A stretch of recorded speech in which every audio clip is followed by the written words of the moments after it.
Oh, man. So, along with the terrible news about Jersey Giant, Sure. something else going on in my life. Mm. I got a message on Facebook today. Hey, what's your address so we can send you an invite for your 10-year high school reunion? That's this year for me.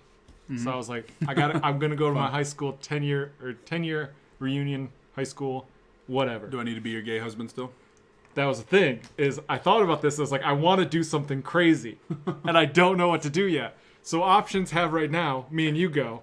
But also, these people found me on Facebook. Like, they know I'm with Bethany and stuff. So that one might not work that Thanks, well. Bethany. But Came out of nowhere. But we could have done that.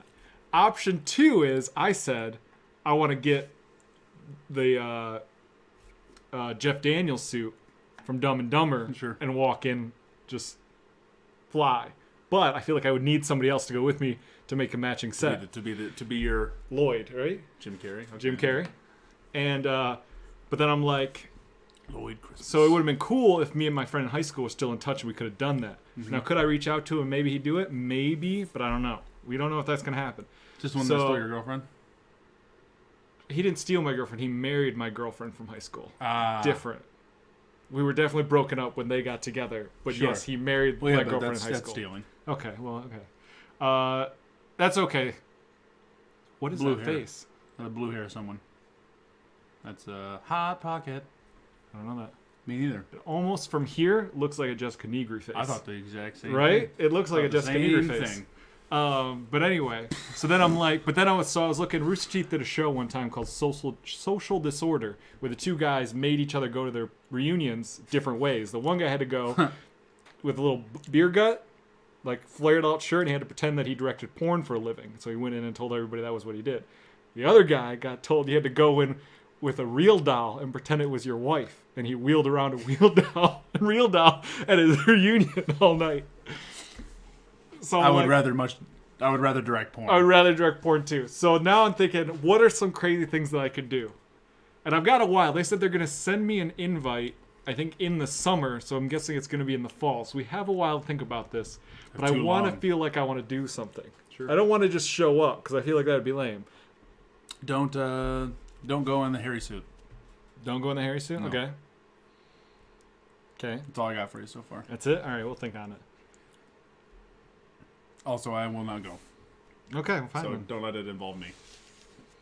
But what if it's really good? Then would you go? Maybe. Okay. I'll leave the door open. I'm not shutting it. Right. But just know I'm not facing the door. Got it. Okay. Don't plan on me going. The door's open. And if something good, if like a nice pizza rolls in that door, you'll smell it and walk in. That's right. But That's now right. you're not paying attention. Yep. All right. I want to do something. I just can't figure out what would be cool. I need that good level of funny, timeless, and shows that I put at least some effort into it. You know what I mean? Like, it can't just be like lazy, hey, this is kind of funny, isn't it? You know?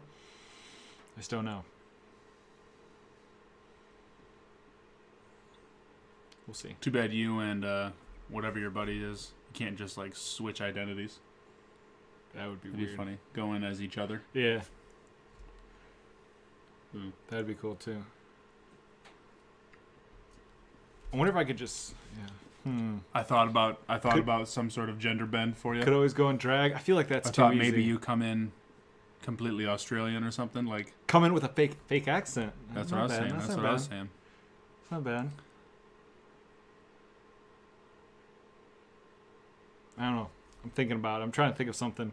Maybe if it'd be funny. You come in, I also clothes are all ripped up. You're just covered in blood. I just got jumped. Yeah. I got jumped in high school or middle school in Leslie. Hey, I made it. You know what I mean? I also I did a Miss Relay for Life in high school, so I did dress and drag in high school. These aren't out there enough. I'm a crazy guy. I need to go out there farther. Yeah, but you and your friends giggling and drag on the corner of the track doesn't really count as like. I didn't your have friends. school It was scene, just you know me. What I'm saying? Just you giggling to the trees out by the corner. It was just Everyone's laughing at you. It from was the corner. me. You had to dress and drag and then walk around the track and get money from people. All right, in high heels, mind you. Now this was supposed to be a half an hour long thing. They forgot they were doing it. So 4 hours later, they were like, they "Hey, forgot they were doing it." the Relay for Life people forgot they were doing the contest Miss Relay and forgot to call it at a half an hour. So 4 hours later, they're like, oh, if anyone's still doing Miss Relay, come in and we'll count your cash and see who won. Did you win? No, I don't think so. Then you do not deserve to go back and drag. But I did have a really funny thing where I was walking to the bathroom to get changed, and a guy ran out, also doing the Miss Relay, said, "Hey, I've got a really gay question to ask you. Can you unzip me?" And me standing in a dress had to unzip this other man in a dress. It was an interesting time. That guy I ended up seeing a lot because he worked at Celebration. That's where I used to go see movies all the time. It was just a weird synergy type thing, you know? Weird cunnilingus about that. Exactly. Just interesting. But everyone think on it. What could I do for my high school reunion? Because I'm pretty sure, besides Bethany, no one in my high school watches the show. So we could talk about it freely and no one's going to care. They're all busy, married, have kids, and... Settling. Yeah. And what the fuck are we doing? We're rising above all that. I should say you. You're a little farther ahead than I am. We're raising above all that. We're shooting for higher goals, all right? Don't reach for common ground. Reach for higher ground. Oh, I watched Common Ground, too. That's another documentary I Not watched. even going to write it Doesn't down. matter. Not even going to write it. We got bigger aspirations, Stokes. I don't know. Owning a really nice home theater system, so I could just have everyone come over, start watching movies in my house. That's a good step. I'll count that as a good goal. All right. That's a life goal for you, is just to have... No? Well, I mean, it is. It's not the life goal. God, I hope but so. it's one of them. It's Okay. one of them. You know? Hey, if that was your life goal, Stokes... I have a wall oven. You know what I mean? That's a life goal. Why do you want a wall oven? Because it's really nice. Is it? Yeah. I walk by those all the time in appliances. Like, why would anyone ever get this? Love them. All right. Love them. More counter space. I guess. And or cupboard space. Where did you... Wait. Have a big... I want to be able to do a cartwheel in my shower. You know what I'm saying? Because it's so damn big. Now, what I've been One seeing, of the misters watching from Property from Brothers, 360. the wet room. Have you seen the wet rooms?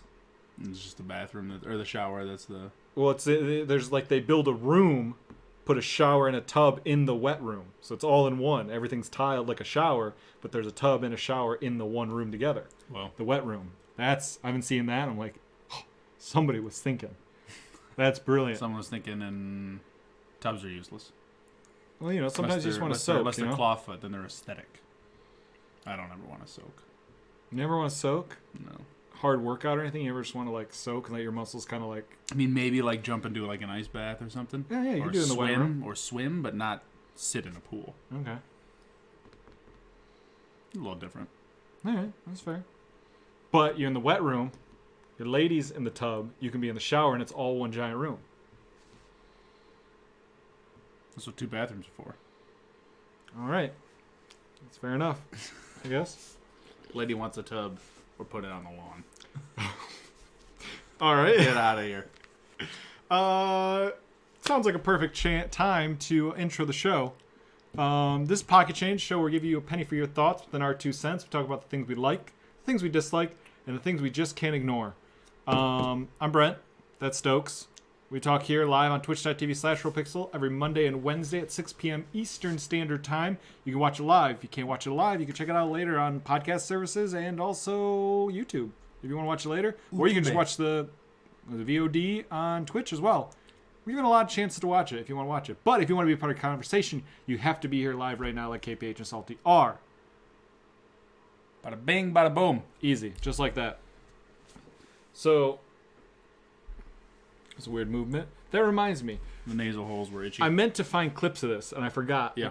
But anyway, have you ever been watching a show, and you see like a guy character, either he's about to be upset or needs to explain something, he just goes, and goes to talk. He just with the cheek? yeah, just a little bit on the cheek. No, I do. If I ever do something like that, it's on my nose. Right. I got a big schnoz. But if you watch a show, I feel like it's a common thing where a guy will it's like an acting thing. They're like, you need something to do with your hand. You're about to be upset, but you just go. I noticed it in a show, and I'm like, I've never seen someone do that in real life. It was in, I think Christopher Maloney did it in SVU. We cannot trust Christopher Maloney. I'm just saying, but then when I saw it, I was like, I see that a lot. We actually can trust him, but I need to see if there's like an actor cheek scratch. I don't know why. Marlon Brando redefined acting. Is that The scratch of the cheek. maybe? It's, Miles Teller on how a car accident that nearly killed him changed his life. yeah, that's why he wears that wristband. What? He wears a wristband in a lot of his movies, because he got in a car wreck with a friend. I think his friend didn't make it or got paralyzed or something, and the wristband is like a friendship bracelet. If I remember right. I'm not a huge expert on Miles Teller, but I'm pretty sure I remember that from an interview. Me neither, but Whiplash is great. Whiplash is great. There's been a couple Miles Teller movies I really liked. The Spectacular Now. I wasn't thinking that one.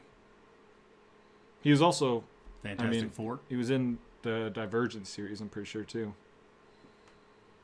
No, but there's one with, I think, Miles Teller, Zac Efron, and Michael B. Jordan. What? I think that was one of them. It might not be with Zac Efron, but I'm pretty sure it's him and Michael B. Jordan. War Dogs. It could just be a muscle memory tick. I push my glasses up when they aren't there. I think it's something at like there's like a 20-year span in acting school. They taught actors to do this because it's in TV and stuff all the time. Just look for it. Next time you're watching a show or something, I'll look for it. Just look for someone to do it, and you'll be like, that's so weird because why would you trivia? How did we get to trivia? I don't know. Was the first link it gave me, I guess? It must be. Is it new? No, it was before he kind of got big. Project. Spectacular Now. Hey. Oh wow, he was in Project X. I didn't realize it. Yeah. Well, and 21 and Over, a very similar movie. Was that the one I'm thinking? No, I don't think so. God, what was the movie with him? That Awkward Moment is a great movie, he says. Hokey, that awkward. Did he come moment, out? Is that might have been it. That was it. It wasn't. Yeah, Zac Efron, Miles Teller, Michael B. Jordan. Hokey, this is where they share an apartment together, right? Yeah. I remember that. Michael B. Jordan walks out naked. That's all I remember. God. I forgot this movie existed. I would pay the full rent to live with all three of those guys. Are you kidding me? That'd be a good time. Michael B. Jordan, Miles Teller, both real funny. Zac Efron can help me get my pump on. Zac Efron, also funny. That's true. He is funny. He's 100% funny. They're all funny. God, that would be great. Is that Imogen Poots? Yeah? Yeah. There's your naked scene. It's sort of the first picture. Told you. Imogen Poots! Imogen Poots. Told you. I don't know who that is. I don't know if I could. Oh, you would know her. Click her. Click on that chick. Up one. There you go. Wow, she got a big mouth. She does. There you go. Green Room. Oh, Green Room. She's the punk in green, or the neo-Nazi chick in Green Room, right? Yeah. But I was also thinking Fright Night. She's also Anton Yelchin. Oh my God. The love interest in Fright Night. Is she really? Yeah. Yeah, she is. Look at that. I've loved her for a long time. Probably since 28 weeks. Give it to the people. I can't get rid of this though. How do I get rid of that? I don't like that. How do I just see it? Start doing that. Why is this happening? I don't know. It's not worth giving to him. You can't see the goods. That's stupid. Sorry, I knew you wouldn't let us see the goods. We're checking out Michael B. Jordan. Anyway. Moving on. We'll start the show like we do every time we do the show with what we viewed in review. Real quick, we talked about last time, Love, Death, and Robots. I finished it. I watched all the episodes. Did you finish it? No. They're all great. A couple episodes. I would say I wish I had watched it all at once because I feel like the break I took, oh my God, what is this? Kind of faded away. And so I started watching the shorts with a little bit more like critique and stuff. And the later shorts didn't hit me as hard as the earlier ones. But they were all still really good. The werewolf one was pretty cool. I thought when you said destruction, you meant like of places. Yeah, no. But they got fucked. They got fucked up. And it was like, because wow, it was like pretty true. It was like that, and then the arm was just dead. I'm like, holy shit! Like, yeah. That was pretty good. Yeah, it was pretty good. There was, I think, one short in the last bunch that I watched. I don't remember exactly what it was, but I watched and I was like, I didn't really get the point of that. I did not like the space one. I think it was called Helping Hand. You didn't like that one? I did not like that one. I liked that one a lot. What was wrong with that one? I did not like that one at all. Was it hard to watch for you? You just didn't like it? No, it was just like, I don't care about this person. Like I guess I want her to live. Like I don't know. Wow. And That one was cool. But then it was just like the science of it and the way it, like she was doing it. I was like, this is really weird. Like I don't like this. Oh. I actually like that one because it was Gravity turned up to 11. Did you like Gravity? No. Oh, okay. Well, then maybe you just don't like that kind of movie or that show, the story, I don't survival. know. Yeah. Well, You like 127 hours? I'm all about. I love survival. Sure, 127 hours. Yeah. Oh, so it's the girl aspect. no. You like it's to watch the men space. survive. It's the space. Oh, okay. It's the space. But you didn't like Alien either. There's a lot of aspects here. Women in space surviving. You just are not like. I love Prometheus. I guess. I like Aliens. I like Alien Resurrection. I like Alien 3. Yeah, but like I feel like I like every Alien movie but Alien. Gravity, Alien, this one are all in my head. I could see a parallel line between them where Aliens is different, Alien Resurrection, Prometheus is different because they're on a You planet. seen Life? No, I've seen it in the break room twice. like The same like spot, parts? the Got same thing, and I'm just like, Is it a good this interests me a Okay. lot. Like I'm like, I really want to see this. After coming in towards the end of the movie and only seeing a couple people, I'm like, okay, well, everyone else I can remember, they're dead. I just don't know how they died. I did hear that because it's got Ryan Reynolds and Jake Jake Gyllenhaal. Gyllenhaal. Yeah. One of them isn't in the movie very much. It's like James Franco It's Ryan in Reynolds. Alien Covenant. No, what's the one? Alien Covenant. Yeah, it's like James Franco in that. Yeah, he's in the movie. Was he actually in the film? He I was think in. he was literally in a the trailer. He was in a picture in the film, Yeah. and then the trailer, which I think was actually a scene in the movie that they cut from the movie for time. Yeah. Because it was him like talking to the crew Exactly, over the table but or yeah, whatever. and I'm guessing he maybe played his body It double. wasn't that burned. bad. It was not that bad. Okay, But the Ryan Reynolds goes pretty quick. all right, that's fine. Because I think I've caught the beginning of this movie twice, and in the ending he was not there. Okay. Jake Gyllenhaal very much there. The Would- final girl. of Would you sorts. buy a house if a serial killer had murdered people in it? Was it?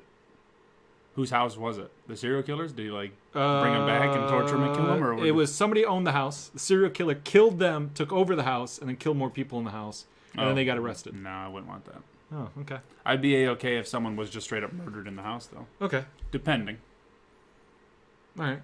Interesting. If it was like a prisoner escaped and came here, it's like really close to a prison, then I'm starting to ask questions. Got it. But if it's like and this is actually a neighbor of mine. Ex-husband gets out of prison, comes right over and just murders her. Okay. It was like, that's a little different because that's not so bad. Got it. I think But I have a tough time going back. I've mentioned to Shay a few times, not murdered in the house or anything, but if there were a ghost in a house, is that good or bad for you? Like, if it's haunted, even if you don't know there's a ghost, it's not attacking anything, you don't know who or what it would be, but something's haunted. And she's like, oh, I'd hate it. And I'm like, for being a ghost adventurer and watching so much of the different shows and stuff, she doesn't seem to be interested in living with one, so it wouldn't bother me because I don't believe in that shit. So it's for me, I talk about it like the murder and stuff. I would go for it because I'm probably going to get a good deal because probably no one else wants the house. You know? Yeah. And then in the fact or in the case that causes a haunting, I feel like I've watched enough movies and watched enough shows where I feel like I can handle the haunt. yeah. All you gotta know? do is just go to some random guy wearing the collar and just be like, "Please, Father." Well, and they'll call in a specialist. Well, I'm ordained, you know? So I can do Hold up, most of the hold stuff on my, I believe that shit now. No. What do you mean now? What happened? Are we going to Hokey for a ghost hunt? Hokey, is there juice in this story? Are we ready to go? I'm is there ready a little to bit go. of life in this story? No pun intended. I've had an EMF meter in my Amazon cart more times than I can count. Just give me the reason to Really? hit now. Yeah. What the fuck? Because I thought it'd be cool. You got like laser thermometers and like all this like no, shit. just an like, EMF because they're always using EMFs, right? And I've never held one. I've never touched one. I don't even know how they work. I thought, would it be cool to be like work? Would it be cool to like work with it and be like I can debunk things or stuff like that? After the lock-in in that was tougher to Hokey say. in GA, the lock-in in GA. Yeah. Shit is real. He went to, I think it was the Sorrel Weed House. Sorrel-Weed is like the name of the people. Yeah, so they're fucking spirits, man. Shit's real. I think that was man. the name of it. But all the same. I saw some. I've seen that. I watched his video. Uh huh. I watched him going. Did you see I didn't anything? see anything. Oh, okay. I don't know what you're talking about. I don't even remember you being spooked. Was it a spectral phenomenon? No, I didn't watch Did the you hear whole damn voices? thing. I got spooked. Here's the thing. Hit me. Been watching too much Ghost Adventures. No such thing. Go on. Because Shay will be like, we got 20 minutes. What do you want to watch? Ghost Adventures? I'm like, sure. Like, it'll make you happy. I don't give a fuck. It would be me looking at Netflix for 20 minutes otherwise. Let's just put it on. And I love Zach Bagans. He's great. I love him. I can't get enough of him. Like, I don't... Aaron can be funny. Yeah. The goatee guy, I think that's Aaron. Yeah, I'm pretty sure. He can be funny. He's got some good, like... He's Just his face. straight Dude, panic you hear that, reactions. dude? Oh, dude. But they always leave him. You know what I mean? Yeah. I'm like, that's good. But seeing them use all those gadgets and have Shay be like, dude, what? I'm like, are you fucking kidding me, Shay? Like, you're watching the same show as me, right? But she's just eating it up. You're eating it up too. I know you are. This is my thing, is I want to, like, I wish I could be there in that moment. Because I would be the one, like, you know how they're always just like, oh, we can't get any farther. We can't go down that way because of whatever, stuff. I would be booking it down that hallway if I heard something. I'd be like, what is it?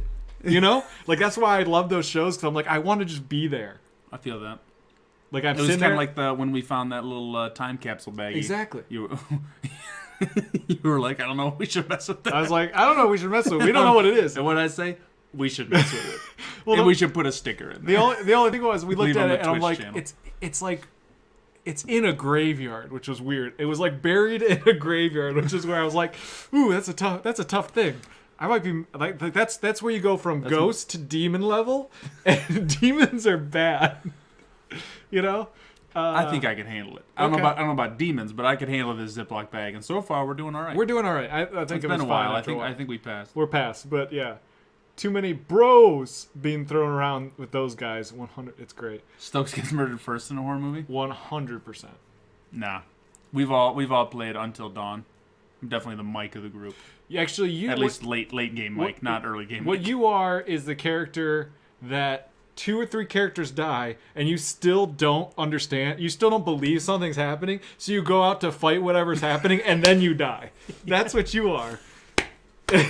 Or I witnessed one person actually die, and I'm like, whoa! It takes everything for me. Is down in the crawl space playing With everything. He's juggling 3 things. They're like, what do we send after him? Send it all! Yeah, they're all coming. The merman. God. I'm cool with that. But it's also like, if we're going to any of these locations where all this shit's happening, we're going to a cabin in the woods, I'm packing. I have a handgun, I'm bringing it. What is a gun going to help you with a ghost? You telling me a gun couldn't have shot the merman in the face? Again, Guns were murdering all the things in the basement, I'm saying. If it's against a ghost isn't going to fucking kill me. Poltergeist could. Ghosts don't...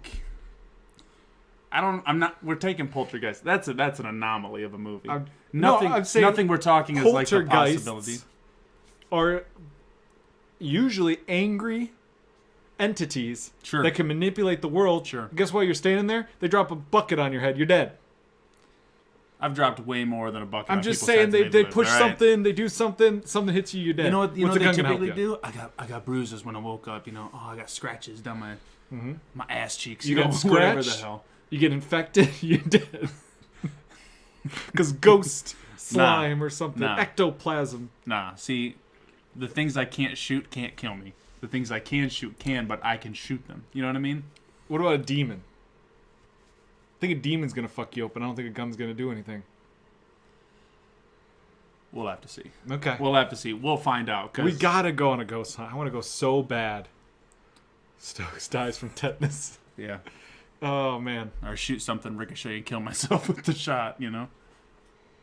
Shoot something, That miss, too. boing, boing, boing, boing. All the cuts of the pakiro, and then follow the bullet straight in my head. You know what I mean? I'll tell you right now, we go to a ghost hunt and you end up shooting yourself, I'm blaming ghosts. Don't worry, I won't let you look stupid. I'm gonna blame ghosts. Honestly, thank you.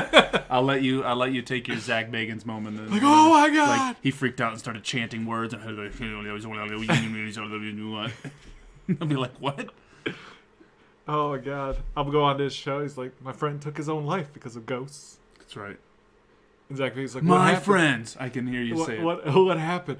Well, he got possessed. He was speaking in tongues. And Zach Bagans, I've been possessed That's lots of times. It was the night of my high school 10-year reunion. Oh man, dude, it's all of the cuts in between things on that show that I'm like, what the fuck is that? They got a hand that's all like sliced up and stuff, and I'm like, what? We're talking about coyotes that turn into people this episode. Like, what are we talking about? Cut fingers and. Oh man, Deadly Possessions is fun too. Oh. It's pretty much like the beauty of that is Ghosts Adventures, but without the night vision camera. Yeah. And just in one location always. Good times. I would like to watch one compilation video of like, if a skeptic editor were to go through and watch all of the Ghost Adventures and just edit me a compilation of the things that even they're kind of like, what was that? You know? I did watch an episode where someone like is peeking through a bar. It's next to what do they call these fucking? I think it was skinwalkers. The name of these like coyotes that like turn into people. Oh, okay. I think is what they're called, but they're summoned by Apache tribal like shaman women, whatever the hell. Yeah, go ahead. I'm gonna Wendigos like those. Like that, except it's they're summoned. They're not. It's Okay. not a Wendigo because they actually even say like this is not a Wendigo. Oh, because a Wendigo like is a person that becomes a Wendigo. You know, this is just like a summoned thing. If you say Wendigo. You have, to look into a mirror and turn off the light. Biggie Smalls. There's a South Park thing. Anyway, go on. They peek into a bar of this guy that owns all this stuff, and he owns these death bowls that apparently they would bury someone, put a bowl over their head with a little hole in the top so their spirit could come through the bowl. It's a bunch of weird stuff, but he owns all the bowls from the like native burial ground. He's like on top of. He's just got them in his house. Fair enough. And it was just ridiculous. But they peek into this corner, and there's windows in the back, and something like sprints across, looks through a window, and then just drops down. And I was like, "Oh, what did I say to Shay? Who the fuck was that?" And she's like, "What was that?" And I was like, "No." But all the same, that is something that I'm like, as long as they are truly not staging anything, they can be using bullshit equipment that's just making up stuff and making it work. But as long as they're not literally staging something, I want to know what that was. Because that wasn't just like a car drove by and there's a shadow here. It was pretty wacky. And I would like to see that moment in all the episodes, and that's it. But I watched 15 episodes to get that one moment, and I'm like, the rest of it was only worth it because Zach Bagans is fun. 100%. Now, the big thing is with scratches. There's certain ones where you're like, you're dumb, you brushed up against something. But then there's other ones that you see are like, what? How? Scratches are very iffy with me. But some of them I'm like, yeah, I don't know how you would do that. Like, Achievement Hunter has a ghost hunting show. Achieve Haunter, I think it is. And there's a point where, because they wear like tactical vests because, you know, they're hunting ghosts. So they wear like a whole vest on top of their clothes. And at one point, the guy's like saying, my back hurts. And he takes off his vest and then takes off his shirt. And there's literally like just 4 giant scratches down his back, like through the vest. And I was like, that's really weird. And they also... How does that make any sense? Exactly. How does it make sense, Stokes? Ghosts! You tell me a ghost scratches through fucking bulletproof vests? Well, yeah, of course. Get out of here. They're not bulletproof. It's just like a tactical, like, you know, they got all the pockets. Almost like a fishing vest, but... It just was interesting. And they're also... Pre-scratched. They also do the show in a way where they don't have to get something on camera ghostly to make it entertaining. They're doing jokes and they're trying to scare each other. So it's not like they need to fake stuff, unlike other shows.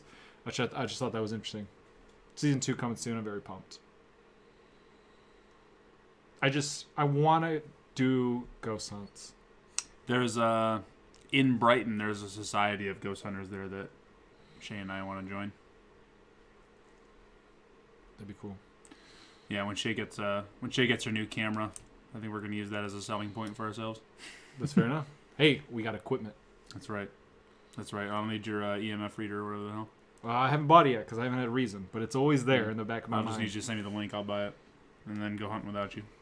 Okay, wow, it's dark times. Anyway, what else we viewed? I watched Waiting for the Punchline.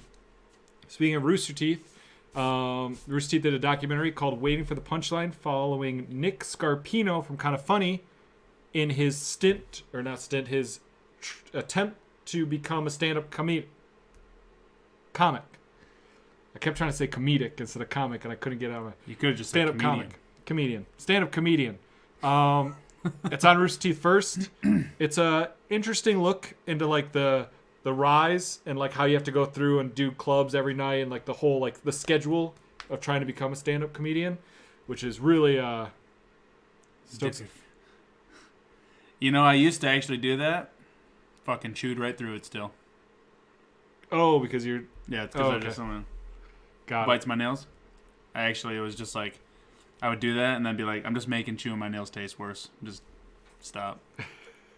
I mean, like I'm still doing it. Still doing it. I'm still doing it, but it's like I don't like this. So I've watched a couple. Let's see, 3 or 4 Rooster Teeth docs that they've done. Bunch of different ones. Unconventional, I think, is one. Common Ground. Waiting for the Punchline. My one complaint with all their docs is they're too short. Yeah. They try How to long hit was this one? an hour and a half. They try to hit that hour and a half mark, and they pretty much don't go above that. Now, I also hate the Netflix shows that run for 10 episodes because they're way too long. But like a 2.5, if you've got enough 3-hour kind of documentary, is solid for me. It's long enough to get me invested, get invested, learn all the stuff, kind of have time to think to myself with it, get it, it's just like I get him. Hour and a half's way too short for me. 10 hours, I'm bored by the end of it. If it's one about making a movie, I could have it be like a Rob Zombie. Oh 4 yeah, hours. Making a movie is different. That like one, the ones about making, I'm just like, this could go an eternity. I don't care. BTS's as long as you want. Yeah. I had a behind the scenes for Us pop up on my YouTube thing. I clicked and I was like, oh, this is like 45 minutes. Like, where did this come from? And it wasn't like, it was literally just like, bing, and then it would have a scene. They'd be like, oh, you're gonna do this, and then action, and then something happens. Oh, all right, reset, and then beep, go to another scene. It was just those like little snippets. Weird. And I was like, oh, this is strange. There's also like spoilers in here. In case anyone didn't know. They did a movie that I found at a rental store. I don't know which rental store, but I bought it. I think it was called The Buried Secret Life of M. Night Shyamalan, or The Buried Life of M. Night Shyamalan, and it was a documentary they made, I want to say leading up to the release of The Happening, but this documentary was like following and trying to piece together all the subtle lines in M. Night movies and how it's him trying to like communicate to like the general public, because he is like an ethereal, like not a being, but his mind is like accessed a different level of these powers, and they get into this chat room and talk to this guy online who's also in the upper echelon of this weird cult thing. And every time they shoot M. Night when he's talking to the person that is doing the documentary, the camera audio gets all messed up and stuff. It's so weird. It was like an advertisement thing, but it was just sold as a movie, and I don't know where it came from. I probably still have it on DVD somewhere. Wild. It's weird. That's weird. Did you see M. Night's making original content with Apple? No. No, that was announced today too. We'll see. I'm also still waiting for my last 2 Night Chronicle movies, and wasn't he doing Creepshow too? I don't know about that. So maybe he was attached to a lot of stuff that hasn't panned out. So, I played Sekiro. Apparently that's not how you say it. Sekiro. You have to say it like that. Sekiro is wrong. Don't do it. Shame on you. Anyway. Tortilla. I played it for a little over 8 hours on Friday, streamed all of it, and then I played it a little bit more later. I had a very rough time on Friday. It was 8 hours and 117 deaths, but I beat the first boss. The hardest part was the second mini-boss before you got to the first boss. Really? Yes. If you died, do you have to go through the same people again? The mini-bosses, once you kill the mini-bosses, they stay dead. Good. But this is the problem. It's a FromSoft game. It's got every makings of a Dark Souls game. You can't play it like a Dark Souls game, or you're going to hit a wall real hard. And that's what happened to me real bad. Good. I kept running into a brick wall, and the key is you're a shinobi. For certain things, you have to be sneaky. In Dark Souls, you don't be sneaky. You play the game. If you do that, you're going to get your ass beat a lot. Big fan of sneaky. I like sneaky. I mean, and even on top of that, it's still an insanely hard game because the boss you can't be sneaky in. You walk into a boss room and you fight him, and you have to do the shield breaks. And instead of like, do I deflect and dodge? It's do you deflect? Do you dodge? Do you counter? Do you jump? Do you like? There's like 6 things you have to think about every time the boss goes to attack, because you're like, all right, this attack is this. This attack is it's crazy. Mm-hmm. A lot of fun, really challenging. I played a little bit more. Once I forgot that I ever played Dark Souls and was like, I'm going to come at this as a whole new game. Be sneaky, be shinobi. Sneaky and snipey and snippery. I like to snipe. Big fan of sniping. Sneaky? Big fan of low-key sniping. I played through 2 more mini bosses, and once I decided to go this route instead of Dark Souls route, much easier. Still a hard game, but like I was not just killing myself over and over again. And then I got to another mini boss where you walk up to him and he emits this smoke that gives you terror, and once your terror bar fills up, you die, and I don't know how to counter that yet. So I ran into him like 6 times and kept dying instantly, and then I'm like, I'll come back to this and figure it out later. But that's where I left that. Wonderful. But it's a really pretty game, well made. The movement, who needs Spider-Man when you got this game, you know? Fucking just... I can't. I don't ever want to hear the words out of your mouth. It's Who needs amazing. Spider-Man ever again. It's amazing. It's It's so much ironic fun. because Spider-Man's amazing. He's the amazing Spider-Man. Well, we'll see. I don't, never Will played you it. see? I don't know. Maybe. If someone hands it to me, I'll play it. I don't know if I'll ever get that far in it because it seems pretty repetitive, but... I mean, it is what it is. I would like to play a Spider-Man game if I really didn't have to do any of the missions. I would like to just swing around and collect things. Once I got done collecting things, I don't know what I would do. I mean, I guess I could play the story, but I'm not really... I've seen people go in, there's like 15 people that you have to fight and do all the Spider-Man things, and I'm just like, I don't want to do all that. There's when the game opens up after the intro, it's not locked. You can go through the whole city and collect everything. Oh, I mean, you have to... They kind of teach you how to collect everything. Like there's a mission that's kind of like, this is the collectible. This is a collectible. So then it shows you all of the stuff, and then it's like, cool, city's yours. You can just hit the stories if you want. Just go straight story because it's not level based. Really, just go straight. Right. So. I would also have to just play as a Sam Raimi costume the whole time, obviously. Well, that was free, so I don't think you have to unlock that. Perfect. I think you just get it.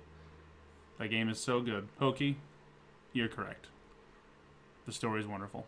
But I've got too many games right now because I'm still hitting Apex hard. Octane changed the game for me. You like him? I love him so much. Octane's so cool. What's he been? He been out less than a week, right? Just throw all the stuff on. He's still less than a week, right? Came out last came Tuesday. Out on Tuesday. I think I'm up to 30,000 damage and a little over 100 kills with him. Wow. And I am now to the point where every match I get into, I feel like I could win. Before it was like, let me see if I get through the first however many people or whatever, and then I'll see every time I drop into a match, I'm like, I feel like I could win this game as long as my loot isn't awful, which I feel like I've had bad spurt. Like I literally would walk through market and not find a single gun somehow. And I'd be like, how is this a thing? Like, how is there not a gun? You know, you want to have those spots that you always drop. Yep. That are just like, I'm always going to go there. Mm-hmm. What's your spot, Brent? I've got a couple, depending on where I'm at in the map. Sure. I like Market, but Market's like, I want to kill like 6 people right at the get-go. Yeah. Skull it's Town. your tilted towers. Yep. Skull Town is really fun. Mm-hmm. I also like the, I always call it the swamp, Slum Lake. Top left. Yep. And then there's a place that's got like the, I don't remember the name of it now. There's another place I like to go. And I like to go bunker sometimes. What's this? It's like you got the thing where you can run through it, but then it's got the slants and the flat top. They're like little bunkers. And then there's 2 buildings. Yeah, but it overlooks, this overlooks something. Yeah. And there's a beacon on top. It's Cascades is probably what it's like looking over. What you're thinking? No, not like the I don't know. I'm explaining It's it all got a wrong. zip line going straight through to the bottom of it. No, No? not that one. It's right outside of it. There's the redeploy. Yeah. Right outside of it. But there's 2 buildings. I can't even, I could probably just look at an Apex map. Yeah, so if we were to go like top down, it'd be like this.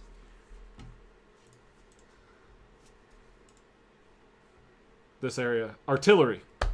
That's it. Oh, Artillery. I see. You're thinking like the aqueduct looking things. Yeah. Artillery, Slum Lakes, Skull Town, and then Market rarely. Well, but those are my I only have two. Okay. I mean, unless something gets really wacky, like in terms of where sometimes the bar will go vertical all the way on the left side of the map. You Yeah. know what I mean? But my two are artillery and then repulsor or hydro dam, depending on people that go there. That's just like what I focus on. But yesterday, when I was playing 2 days ago, I was playing with Rufino and Troy from work. Yep. Just victory after victory after victory. I think we got like 6 that night. Like we just one after another just kept going. Last night we played. Still got like 3 victories, but artillery is where we landed almost every time the night before. We went there, and it was something that we went through the 2 main buildings that have the zip line to the middle. Yep. That building, the building across from it, and then the place you zip line, none of them had a gun. It's insane. A single gun. That's kind of what we do now. I go to one building, they go to the other, we go here, and no one else landed with us. 0 guns. It's and crazy. I was like, what's the fucking point? And then it happened a second time in a row that we're swearing off artillery until tomorrow. Which went there today, got it up. I also drop if our third person, because it's usually me and Alec, our third person's at rando. A lot of people like to go run off. I don't know why. I feel like it's a weird start off. I like to get guns and run into run off. But if they're going run off, I usually drop pit first, especially as Octane, because usually there's purple armor there. Throw that on, grab a gun, and then just sprint over to run off. Yeah. But I don't do pit ever. I like pit a lot. Yeah, Hokie does just straight up drop Skull Town. Pit. Skull Town is okay. Like the action there is fun, Mm-hmm. but I just don't like the location. I like Bunker. I like Cascades. Like I like that style. I think it is probably because when it's super close quarters, as a Pathfinder, it's like You don't really get just to. ooh, instead of like hit something over here and just go flying and land on someone with a shotgun. I played Market Push into Skulltown, says Tron. That's another good one. I don't like Market. Might be my least favorite spot in the map. I like to I feel play. like I just get fucked there. Even though I've had some good fights that are like 6 kills. I like for to the do. squad, I like we're to all do the going fucking hard. in Market. I like to get in there and fuck around. I really like dropping Market if something were to happen and I drop as Caustic for some reason. Usually I don't. But if I drop as Caustic, I'm going to Market. Because then I just run around and drop things like around every little corner there. Because there's so many little hidden spots that people are trying to run around. Yesterday I had a thing with Octane. Made me just absolutely go like I never want to play another character. I was running. Alec and the rando was behind me. They start getting shot at. Drop my little jump pad. Jump over. Run up behind the people shooting them. Shotgun one down. Turn to the other one. The other one crouches and hides behind the rock and backs up like to me. Like completely unaware of where it was. Shoot him down. Then run back to Alec. They both got down by a third person. I went over, kill him. And I'm just like, this character's the best character. I love everything about him. It's great. Today I had one of those good moments that was just like, not only is this character good because I like him, but I'm just good with him. Because Troy was getting pushed. He killed someone, and someone else came out of the woodworks to come kill him. And they had a shotgun. And it was something that I ziplined onto a tree to do the kind of just like swing and fly away. And I was flying towards him, and I landed where it was like shotgun hitting Troy here. Troy, I landed in the middle, and I took a bullet for Troy because he was like this close to death. I ate the whole thing and then just blasted the guy away. And I was like, that's what I'm talking about. Thunderdome's pretty cool. I can dig on Thunderdome. I like its verticality. However, I feel like I've lost there more than I've won, which makes me sad, but I still like it. Fair. I feel like I thrive on the right side of the map. Like it's almost the trees and the wooded area and the burned down area in the middle rather than the desert, Interesting. Although it makes more sense for my zip lines. Like I'm a better support player on the left side of the map because I can be like, hey, we'll get to the top of airbase, or we'll zip off from bunker and go to the neighboring town or whatever. It's crazy how much I feel like I know this map now. Yeah. Like I'm just really like weird. I know. Like I don't ever go to a spot and I'm just like, this is new. Like I'm just like, oh, I know this spot. There was one place that I recently ran into, and it was maybe like a 2-foot stretch, where I was running. I was like, I don't know where I'm at, and then I'm here. This connects this and this. Oh, okay, cool. But it was really weird to be playing so many was games. that for me.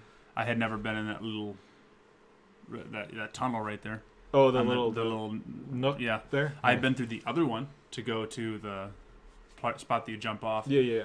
That's probably my favorite place to sit. to be like we're planning out what we're gonna do is the spot that's over Cascades. Yeah. It's a great game. I had something else, but I was listening to you, and I was like getting into what you were saying, and then I completely forgot where I was going to go with That's it. okay. But you like Octane. I like Octane a lot. I like Sekiro a lot. Go on with your things. I think you have 2 things, right? I watched Alita again. Oh, okay. How was that? So good. Proud of you. I don't need to tell anyone. It was great. It was great. I'll get to it eventually. What a fun and wonderful movie. Cool. And the second time, even though I knew it was all coming, still wasn't cheesy. It's good. Even though I guess it was cheesy, but I still didn't like eye roll it. I was like really into it still. I was like, man, I care. I really care. Yes, Tron, I did see Us. I didn't see Us. I'll probably see it this week. Can't believe you didn't see Us. Again, everyone's like Jordan Peele horror, yes, and I was like, Get Out was okay. The best part of Get Out. But you knew everyone was going to be talking about it though. 100%. Everyone was going to be talking about a movie this is definitely a horror film. Well, the best part, definitely more horror. The best part about Get Out was the first 5 minutes of the movie. That was my favorite part. The rest of the movie was okay. Everything I've heard was overrated about Us. I can also say it was overrated. Okay, well, see, now I'm going to go see it because it's horror, but that's what I was it's afraid also of. something that there's more to talk about though.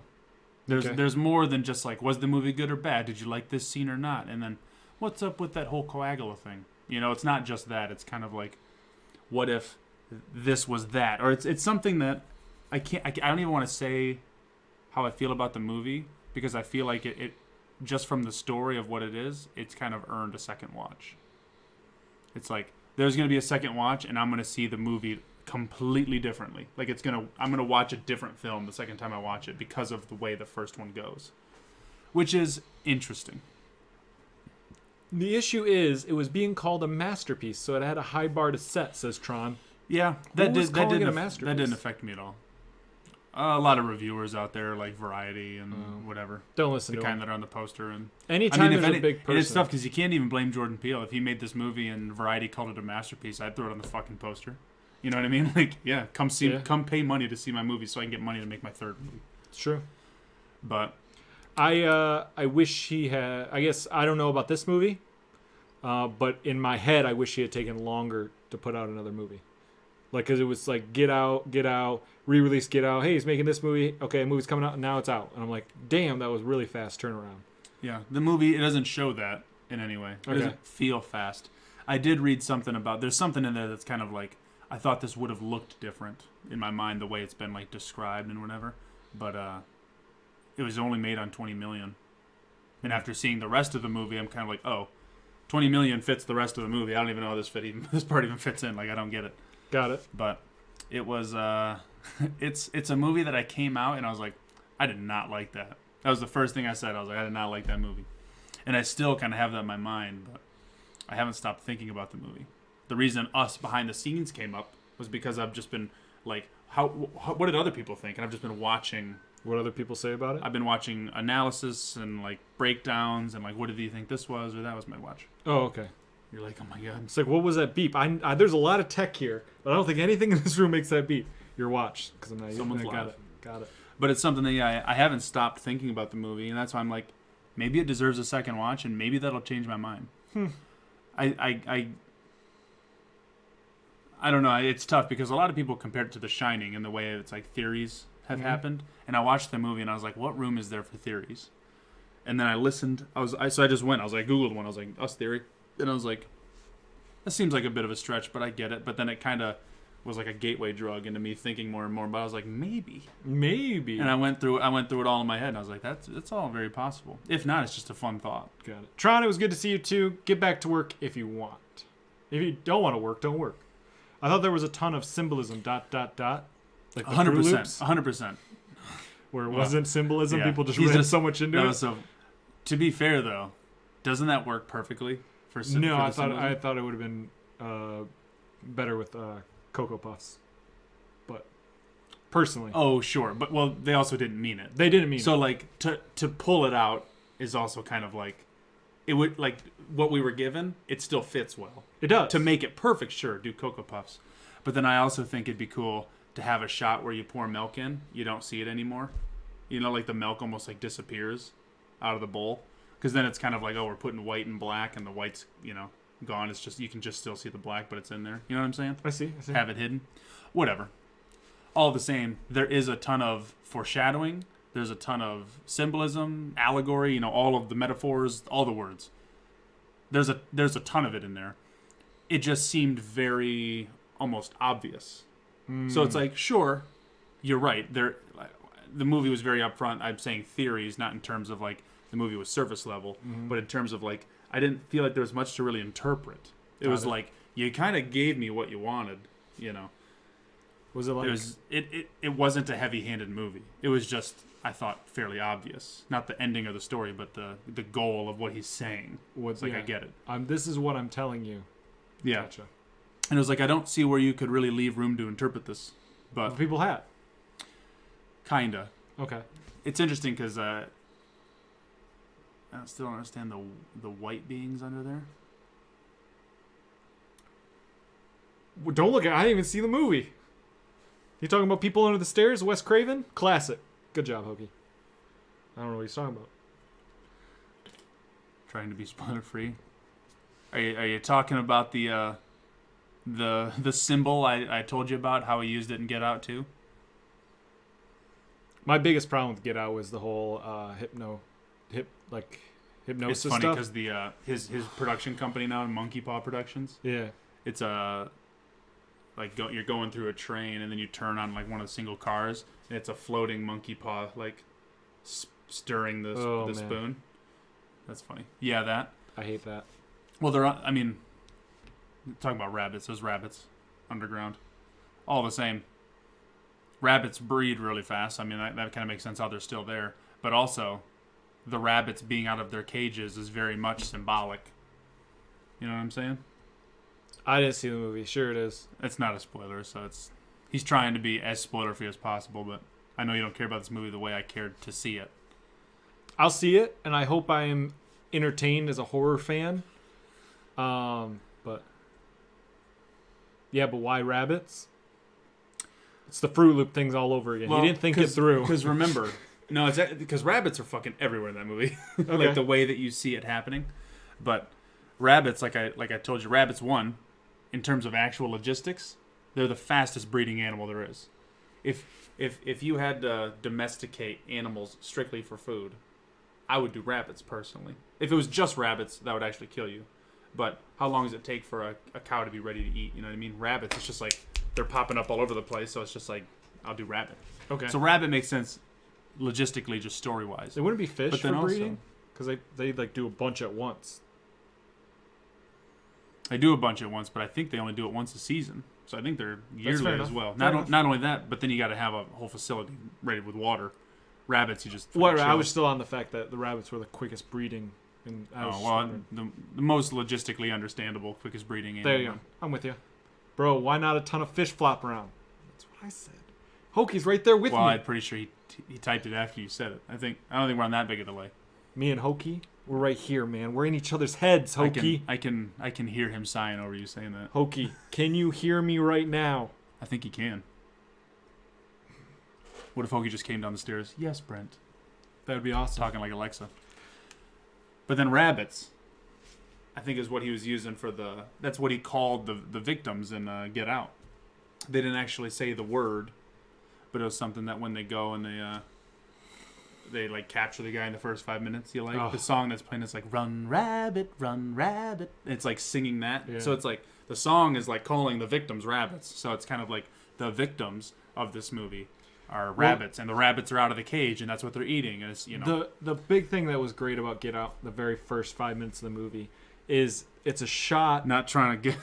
I know they do motherfuckers out here. Exactly. It's just like it's like a guy walking down a suburban street with that. Like I was there, and I was like sitting. I was like, this is not a scary scene for me. But then as soon as I realized it was a scary scene for him to walk through, I was like, oh fuck, that like it just like. Yeah. Wow. Said a lot with 5 minutes. No, and probably just because of hunting and things like that, like the hunting and the hunter and the hunted. You can make them all wolves or you can make them all this or that, but a rabbit and a deer, they're like docile creatures, so it's like you could have done one or the other, but I'm thinking more Elmer Fudd, you know what I'm saying? Yeah. Yeah, rabbit. I don't know if Elmer Fudd ever hunts a deer. Is there a deer cartoon character? No, I don't think so. No. Well, there's got to be a deer cartoon character, but I can't think of it. I'm thinking in Looney Tunes. Looney Tunes? No. 100% weird. no. Shows a lot of animals. Yeah. No deer.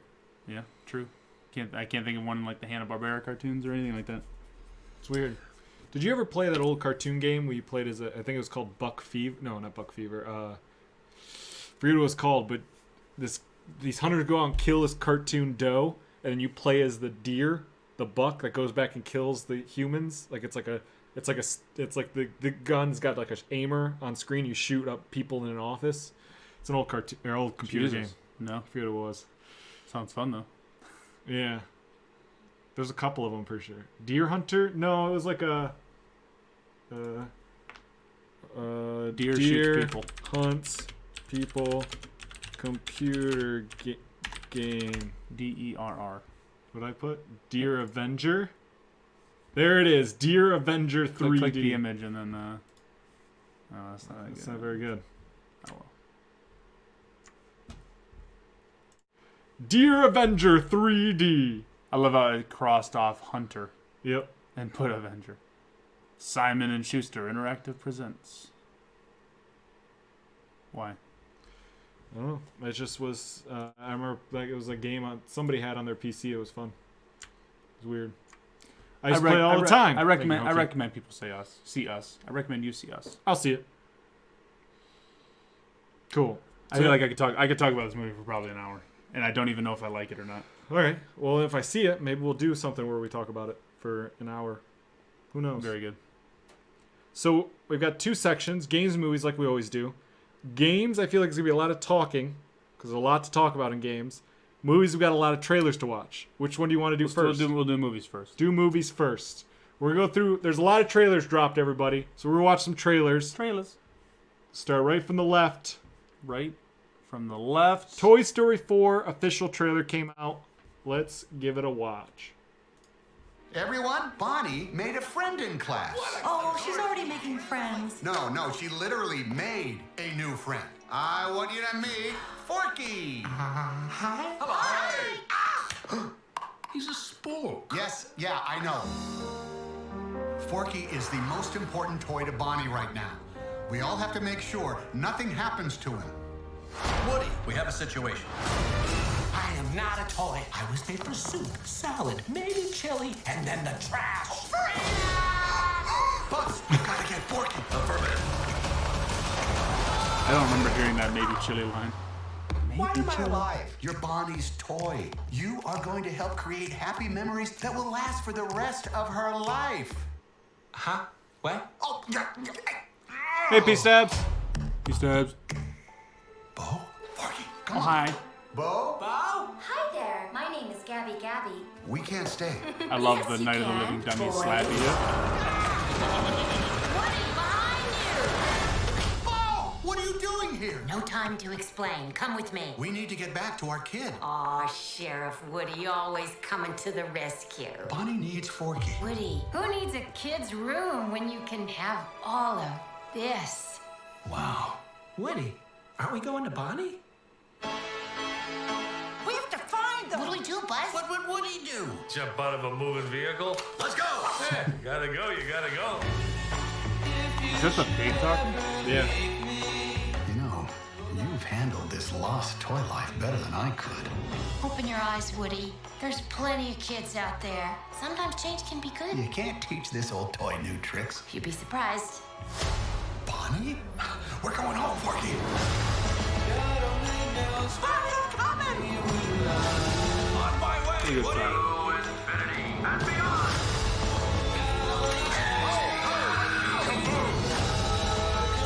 Don't let Woody leave. Kids lose their toys every day. I was made to help a child. I don't remember it being this hard. Woody, somebody's whispering in your ear. Everything's gonna be okay.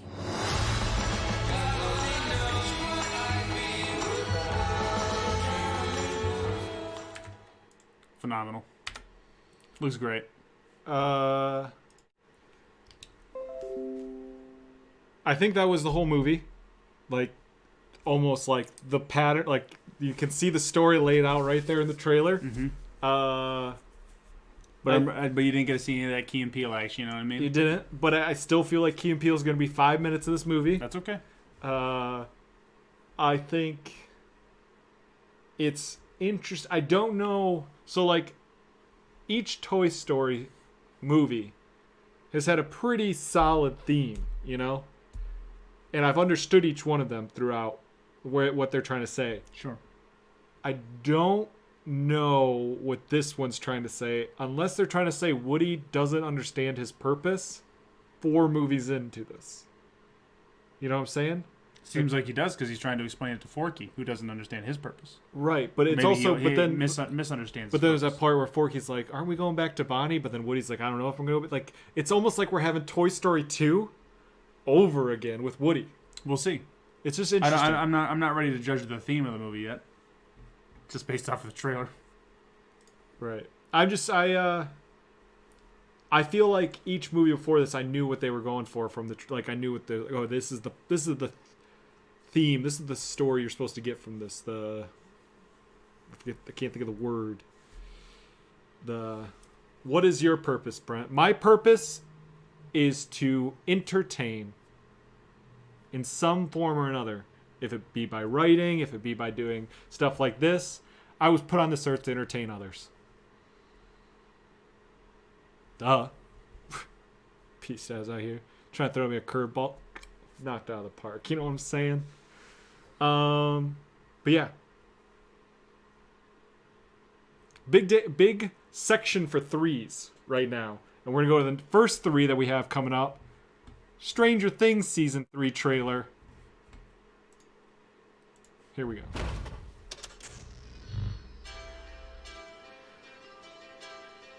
Hey, Cole. What up, Cole? Someone's happy I'm home.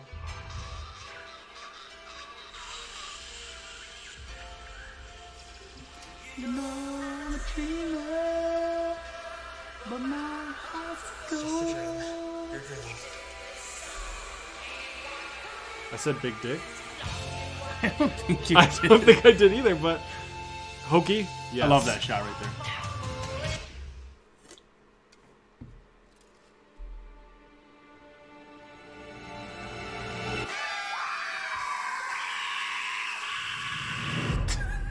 Didn't he get his teeth fixed in the last season?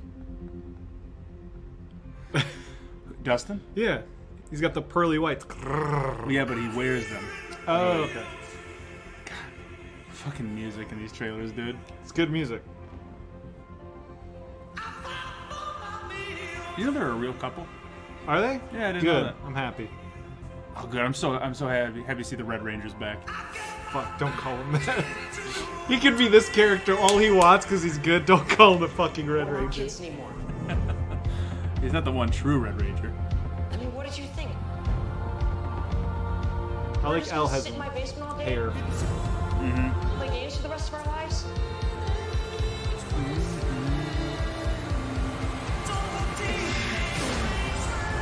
I like that. They're still friends. Dude, 100%. That's the best coupling in this entire what show. a G.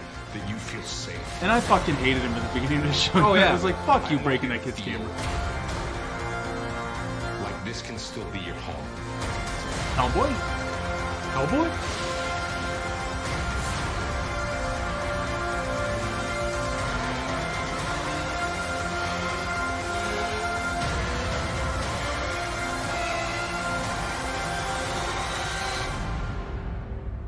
Happy 4th of July! Is that Carrie Elwes? I don't think so. I think it is.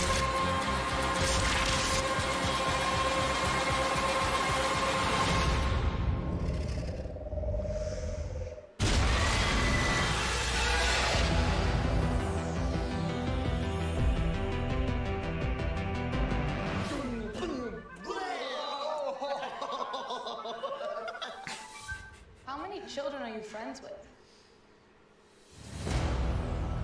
I love Steve. Uh, I also I'm gonna met see I it. also met Dustin, lest we forget. see if that's Carrie Elwes. Because I didn't he get fat? How do you spell Carrie? I think. Did I have that right? Yeah, I think. Maybe just do Elwes. We know that one. Oh, without no an E. Okay. He doesn't look fat there. Stranger Things. Oh, yeah. Mayor Larry Klein. It is. Wow. He was fat in everything else. Yeah, he got fat for a while. He was fat and a little bit He was chubby in fat- Saw, and then he was fat in Psych, and He was remember him in fat in Psych? Psych. Yeah, He see? was fat in Psych. I He thought was just- the art burglar. The Yeah, I art thought he thief was just that going Sean down, likes. I liked him in It that. is Carrie Elwes. It's great.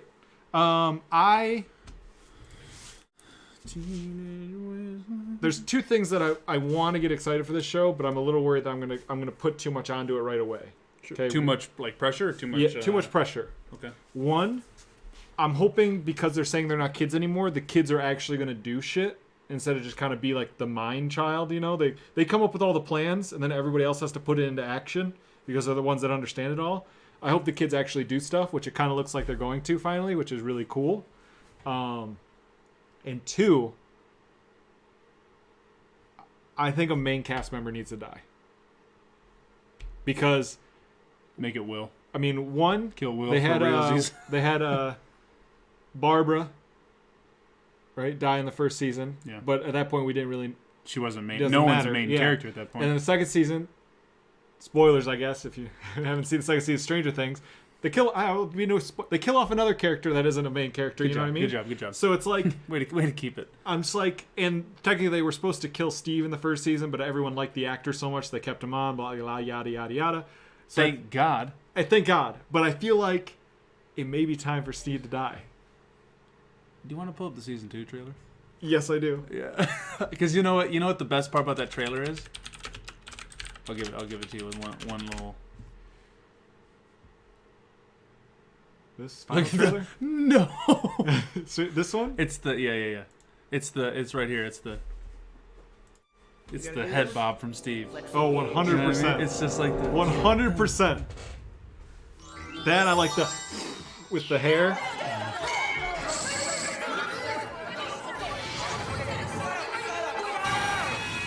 They do look a million years older in the next season, just from this trailer to trailer. Yeah, Finn Wolfhard, right? Yeah. I was calling him Wolf. Finn Wolfhard was what? Galaga. Did you see the Galaga? Hey guys, do you see the... Did you ever see an arcade in a movie without Galaga? I feel like it's a staple. Fucking better be. Actually, yeah, I think so. I don't remember one war game.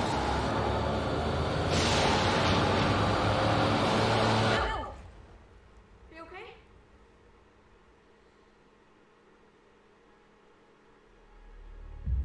I don't like the intro to that right there. I like the intro to the third season one more. Nothing's gonna go back to the way that it was. Sorry, what the fuck, Cole? Sorry, Cole. Real Anything quick, about dude. Stranger- What the fuck? What, Cole? You ever watch Stranger Things? All right, Cole. If you like synthesizers, that's enough reason to watch this show right there. It has the best synthesizer riff ever made. It is.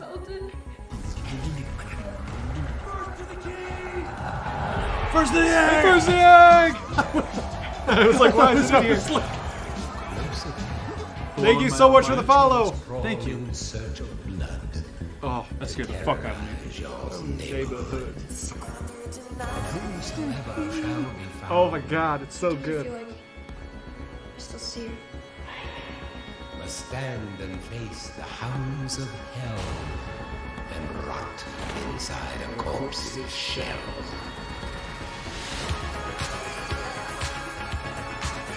I like that they did that part with Hounds of Hell. Like, I get it now. Yep.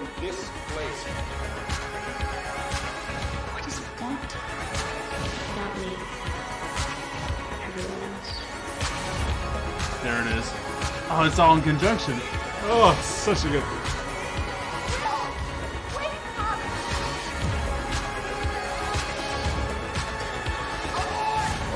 What's his name? Dave?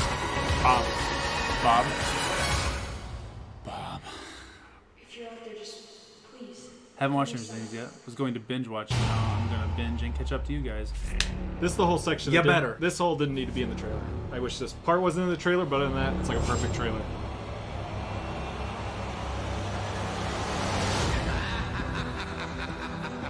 The laugh. Vincent Price. So good. What a jewel. But yeah, if anybody hasn't seen Stranger Things, it is pretty much like the perfect child of every 80s child adventure movie. It's like when with horror. It's when people that grew up in the 80s come out and actually make something about the 80s right. Right. And obviously this is an idealized version of the 80s. The 80s wasn't 100% like this. We all like to think that this is what the 80s was. It's ramped up, you know? But anyway, it is... Is it?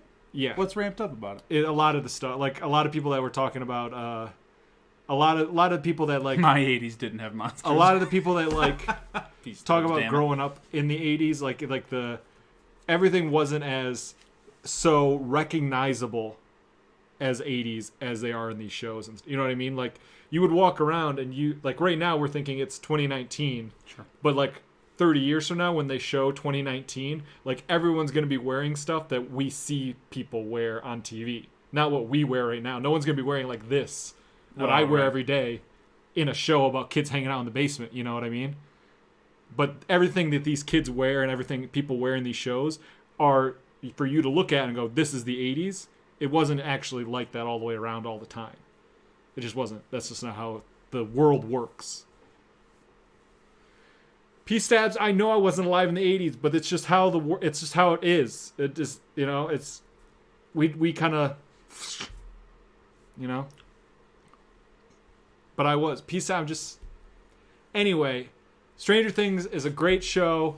It's a little bit of horror mixed with a little bit of fantasy. It's like Goonies, Monster Squad, Super 8, all those great, like everything. Super 8. Super 8 is one totally of these fits. is not like the other though. What do you mean? Super 8's great. Sure. What's wrong with Super 8? What do you got problem with Super 8? It came out 30 years later than the things you mentioned before it. But it still fits funny. in the genre. Sure. It so fits in the genre. Sure. It is a great show. So if you haven't watched Stranger Things yet, season 1 and 2 are out, 3's coming. You could just binge watch season 1 and 2. You're gonna like it. I have yet to find someone that's like, not for me. Because it's got a lot in it. I remember when I first caught this show and I watched like the first episode, I was like, oh my god. This is like, if someone was like, Brent, you get to write any show you want, I feel like I would have ended up writing something like this. It was so perfect in the wheelhouse. It's great. You just swing a baseball bat there? It was Yeah. in the wheelhouse. Yeah. It's great. Interesting. But anyway, on to the next 3, because there's a lot of 3s. John Wick Chapter 3 trailer. Parabellum. And they did that stupid thing that I hate in trailers. Let's show a trailer to the trailer before we watch the trailer.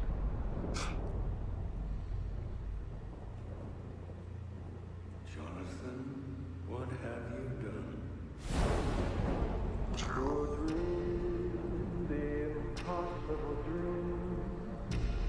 There's no escape for you. The High Table wants your life.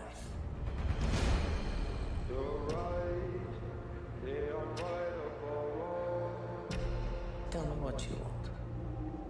Passage. I can't help you.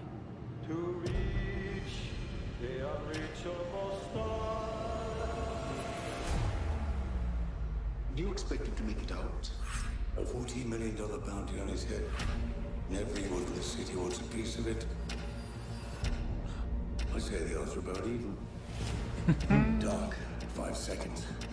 John Wick, excommunicado in effect in 3, 2, 1.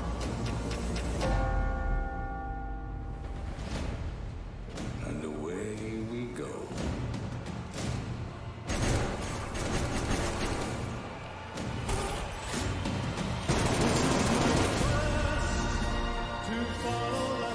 That's the scene right there to watch the whole movie. Right? Samurai swords on Samurai motorcycles. swords on motorcycles. It's like going back to the Matrix all over again.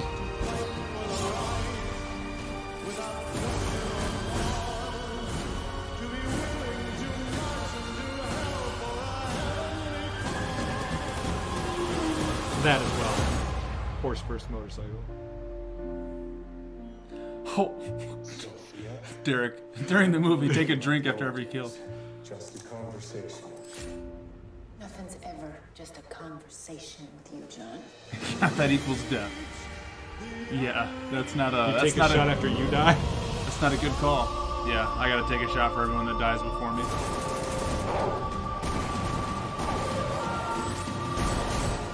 That was like 5 shots right there. When did that trailer come out? It says, yeah, January 17th. Why are we watching this now? I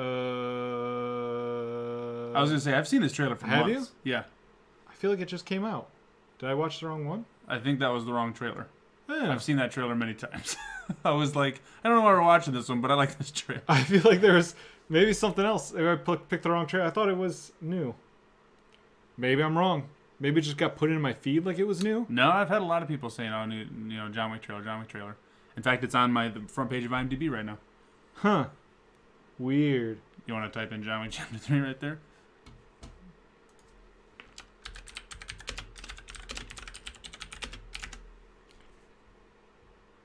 January 17th. 4 days ago. There you go.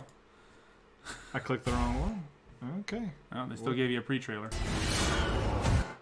Well, we didn't need to see the pre-trailer.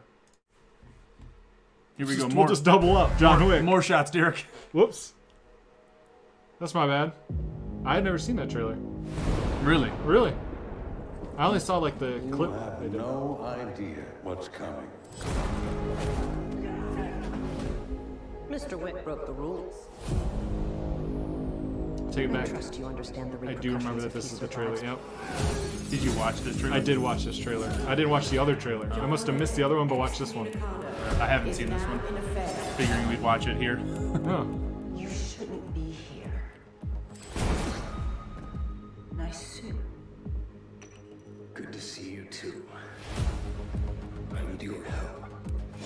After this, we are less than even. There's no escape for you. The high table wants your life. Would you help set the mood for our new guest? Let us begin. Was that Zavala? Our service is still off limits to me. What do you need? Maybe. Guns. Lots of guns. Saw something that's actually a quote from The Matrix. I was gonna say, yeah. You can take John Wick. You've got a nasty surprise coming. I've been looking forward to meeting you for a long time. Ooh. And so far, you haven't disappointed. Well, so there was. We can keep this up as long as you'd like. But this only ends one way.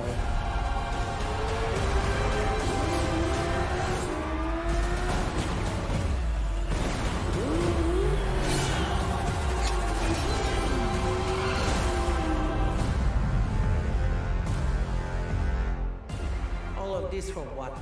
Because of a puppy? Wasn't just a puppy.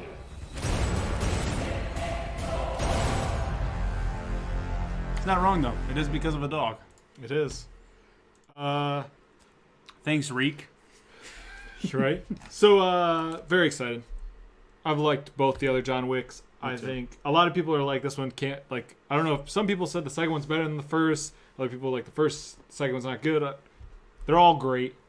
I'll watch Keanu Reeves kill people for the rest of my life, you know? I'll watch Keanu Reeves do anything for the rest of my life, really, you know? But John Wick, can't wait. That's pretty much it. There's not much more to say about that trailer. Give me more, you know? Mm-hmm. There's a lot of stuff we're not seeing, I'm sure, because it wouldn't be able to put in a trailer. Exactly, and that's why a lot of the shots were the same. But I'm in. Sold. Let's get to the last three, which just fits because we get Keanu Reeves again. It's all over the place. I'm Alex Winter. And I'm Keanu Reeves. And together, we are Wild Stallions. And we are here at the Hollywood Bowl, where we'll never play. Never. No. But we're here to announce something. Yes. We want to say thank you to you, the fans. We do. Because it looks like we might, Actually, hopefully, make a movie this summer. Bill and Ted 3. Face the Music. Yes. And it is all because of you guys, and so we owe you a huge debt of gratitude. We want to say thank you. Thank you. And be excellent. Be excellent. That's just good news. That's just good news to get excited about. Now, they were all like, all in. Yeah, I don't know. Squirrely, like just sit still and tell I don't me, you know know what I mean? about you, but I watched Bill and Ted's Bogus Journey a lot. Yeah, a lot. Yeah, me too. I owned that one. I didn't own Excellent Adventure, so I watched. Wait, yeah, I owned Bogus Journey. With Grim Reaper. Yes. Yeah. Which he announced he's coming back to it as the Grim Reaper. So he's coming back. The Grim Reaper's coming back. I'm so excited. Yeah. I'm excited because I bet you Shay hasn't seen the first or second one. I don't know for sure, but I'm betting she hasn't. It's an excuse to watch it again. This is a movie that should have happened a long time ago. Is it going to be ridiculous because they're so old? Well, not Keanu Reeves because he's, eternal. But the other guy? Yeah, it's going to be a little Alex weird. Winter. Yeah, it's going to be weird. But am I going to be there? 100%. I'm so excited that it's actually happening. I like it a lot. I'm excited as well. It's one of those moments we're in. What's going to happen, though, you know? I know. I'm just like, I don't know what there's left to do. We're in that universe. Yeah. That most times we don't get to be in that universe and get that movie. We're in that universe. We get the movie. I'm excited. No more George Carlin. No. R.I.P. R.I.P. Well, that's what you were saying is that the pig talking were you, surprised by the voice in Toy Story? Yeah. Because the guy died. Well, yeah, I know. Oh, but okay. it was just doesn't sound like him. Well, yeah, that was like, Slinky Dog got less lines because they couldn't get a guy to sound like Slinky Dog either, you know? Yeah. Voice actors die, what are you going to do? Stop making movies. Well, as long as people keep buying tickets. Now, here's one, everybody. Let's get excited for this movie. Purposefully didn't watch this trailer either because I thought we'd watch it here. I mean, what I'm saying is, who needs Uncharted when you've got this? Just hit it. You know the jungle. It's a part of it. But exploring is not a game. And you don't look before you leave. I'm okay, Boots. She would have died right there. 100%. An ancient city made of gold. Parapata. And your mother and I are gonna prove it. Emmy? I'm sorry, sweetie, you're not going. What? Being in the city around kids your own age, like Diego, might help. So you're gonna get invited to some of these parties called raves. The music sounds like this. Go get it! Be careful. That's what we want to say. Cousin Diego, you're so skinny and tall. You are way more energetic than I remember. Dora, this isn't the jungle. It's high school. It's life or death. Keep a low profile. Just be yourself. Excuse me, I'm kind of stuck. And just be cool, Dora. Okay, what is this? Oh. Where did you transfer from? The jungle. Here's the scavenger hunt list. Team up in groups of 4. Hola, Dora. You'll help us find your parents and the lost city of gold. Where are we? All I see is jungle. I see 3 mercenaries, armed. Oh, look. Dora brought a knife on the field trip, everybody. Come with me if you want to live. Come with me if you want to live. I work with your parents. You're all in danger. Let Michael Bay was We're gonna die out here. There's no need to overreact. Get it up! Get it up! Of course, she knows this monkey. It's now or never.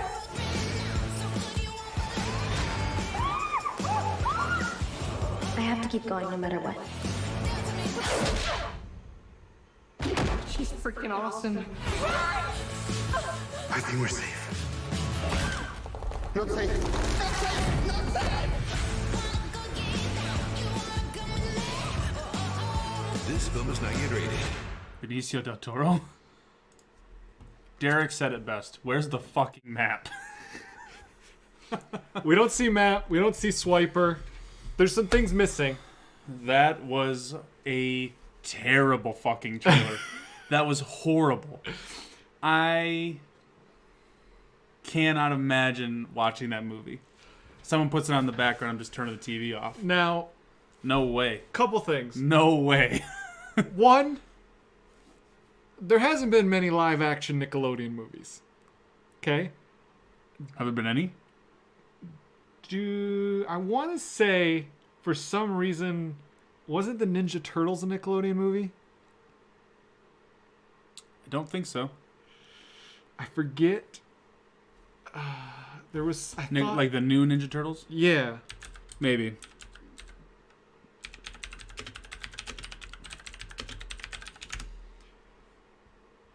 I've already. Tron insists I've already actually pre-ordered tickets. I was hoping for a list of movies. SpongeBob, Harriet the Spy, Good Burger. Great one. I thought you meant like a transition though. These are all movies that Snow are Day, made by Rugrats, like Jimmy, Clockstoppers, Hey Arnold, blah, blah, blah. Clockstoppers. Yeah. But see, like none of these are. Nacho Libre. I guess. Interesting. Good movie. Spider-Man Chronicles, Angus Thongs and Perfect Snogging. Somewhere, Stormy is freaking out. Keep going. Hotel for Need Dogs. to get into the Last fucking, Airbender. Let's get into the real. Rango, Adventures of Tintin. That's a good one. It's not live action, but good. Teenage Mutant Ninja Turtles. I was right. SpongeBob Out of Water and Out of Shadows. Ninja Turtles. Monster. Ooh, ouch. Okay. Wonder Parks and Dora. There's a new Rugrats coming out in 2021. Yeah. Oh my God. Give me. Okay. But anyway, there hasn't been a lot of them. So obviously they're not making the movie for us. That's okay. I will say, don't expect them to. I will say the actor that's like the guy that gets the spider web in the face, he was in a movie that I previewed for NCG when I worked there. Knew nothing about the movie. They're like, hey, it's mostly subtitled, so we need someone to watch it. And I was like the guy who watched subtitled movies because I would sit through them and no one else would. And I think it was pretty sure it was called Instructions Not Included. And he played this dad who gets a daughter dropped off. Yeah. That movie broke me at the end. I watched that movie. I cried at that movie. I did not expect it to be as like hard hitting as it was. But anyway. Daughter die? No spoilers, man. You knew what was happening, but then they kind of twist it. It's crazy. It's a great movie. Great movie. Hit me hard. So I always see that actor and I always think back and I'm like, I think he was also in How to Be a Latin Lover. He was. The hit film. I did not watch that one. I know the actor though.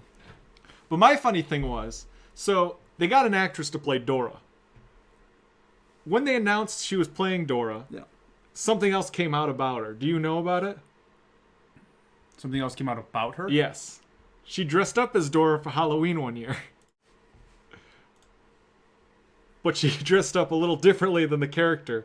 And I was like, I thought it was really interesting that Nickelodeon chose their casting to somebody who did a sexy Dora costume for her 16th Halloween. And that's the person who we have in the That movie. was last Halloween then. She's only 18 years old. Yeah. Jesus. I mean last Halloween as in like, one before the one that we just had. Yeah. Is that weird? That's here, pull it. Oh, yeah, we got it. That's a 16-year-old, dude. Yeah. No wonder Michael Bay had to explain the Romeo clause. You know what I mean? Right. Jesus. But then we have that. Normal Dora. I mean, normal if she was grown up and not a child. That's weird. Who thought this movie was the right movie? That's a good question. Who did think that? And I honestly don't know who. But whatever. You know what, though? Whatever. I will say that this movie will probably be better than the live-action Fairly Odd Parents movie they did. So with Drake Bell? With Drake Bell. That was a choice. They did that choice, and they had 3D animated fairies on no budget. They did that. I just don't understand. They keep doing all these movies, and they have the perfect live-action movie right at their fingertips. They could make billions of dollars. Danny Phantom. Danny Phantom! They have it. I don't understand. Everyone wants to watch superhero movies. Nickelodeon, you have the rights to a great superhero. It's got the kid aspect to it. It's funny. It's clever. It's a whole new take on superheroes. Here's the problem, I don't Brent. understand. Why not? You don't want them to make that movie. No, I want to make that movie. Exactly. So, I so want to don't make that ask movie. for the movie. Don't try to tell them. Don't That's give true, them any because they'll ideas. Power Ranger it. And I'll That's what cry. I'm saying. So just calm down. Keep it to yourself. Oh. Keep it hidden within you.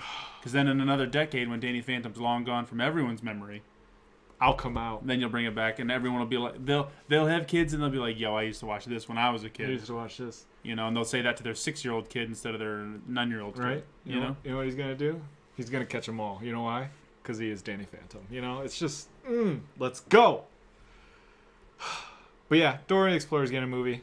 I know Tron's very excited. Tron is Disney, Cole. You're right. And I miss Drake and Josh too. I'm always late to the damn party. Justin, it's all right. That's okay. We're getting right into the deep dive right now. The heavy stuff we need to talk about. Because we're getting into game news. Gamez. The Gamez. Do you want to start with what happened today or what happened before? You just... Swipe or no swiping? Your boy's thirsty. Why'd you get a thing of cola? Why'd you get the big pack of cola? We discussed that cola was the weird one, right? Well, one, I've really given up other sodas, so this actually isn't that weird to me anymore. Sure. But there was cola. But there's grape and the doctor one. Those are all better. We know that. Right. But the big pack, because it was on sale and better money, there's also grape up there. I know, but I'm not going to... Anyway, you have a big pack for the them. big Take pack, the big, not the the big little. pack either came in cola, root beer, and cream soda. And I'm not a big cream soda or root beer guy. So I got cola. And I think there was a missing one, so I don't know if they got a different flavor, but it was because it was on sale. I could get more for cheap. I got 4 extra cans for like 20 cents or something, so. Root beer and cream soda greater than cola. P-stabs? You're wrong. I'm sorry. You're wrong. In Zevia, she might be right, though. You can't say that. I can't do root beer. Maybe cream soda, but I definitely can't do root beer. Root beer, I like root beer a lot. I hate it. I like root beer a lot. Ginger ale is my number one, though. I actually looked for ginger ale. Like, see if it was in I'd the be big pack. surprised if it were there. Ginger ale is kind of a sleeper hit. Mm-hmm. A lot of people like it. A lot of people know about it, but it's just never on top of people's heads, you know? Marvel should partner up with A&W. Cream What? soda all day long. Groot beer. Genius. I can dig You were it. like, what? And then he hit you with it, and you're like, yeah, I'm in Yeah. now. Although I think I would go more with Mug over A&W. Oh, okay. Or Barks, even. Oh. Barks Mug, A&W. If Derek's still here, he knows it. He's a fan of mugs, although he didn't know. He thought that the one with the dog on it, he thought that brand was just root beer. What brand is that? Is it a local brand? Which one? Mug, A&W, or none Barks? Of them. None of them are. 'Cause I was just trying to figure out which one he was confused about. Yeah. They might be a U.S. brand. I don't know. Well, no, you're from the U.S. You got a buddy over here. Yeah. Connor lives right next door. Because we buried He lives dead in the ground. the stuff in front of you. Oh, Zevia? Oh. Zevia is... Wild Bill root beer. Also good. I think Zevia is everywhere. It's just a soda made with stevia instead of sugar. Hokie might also know Weiner's root beer.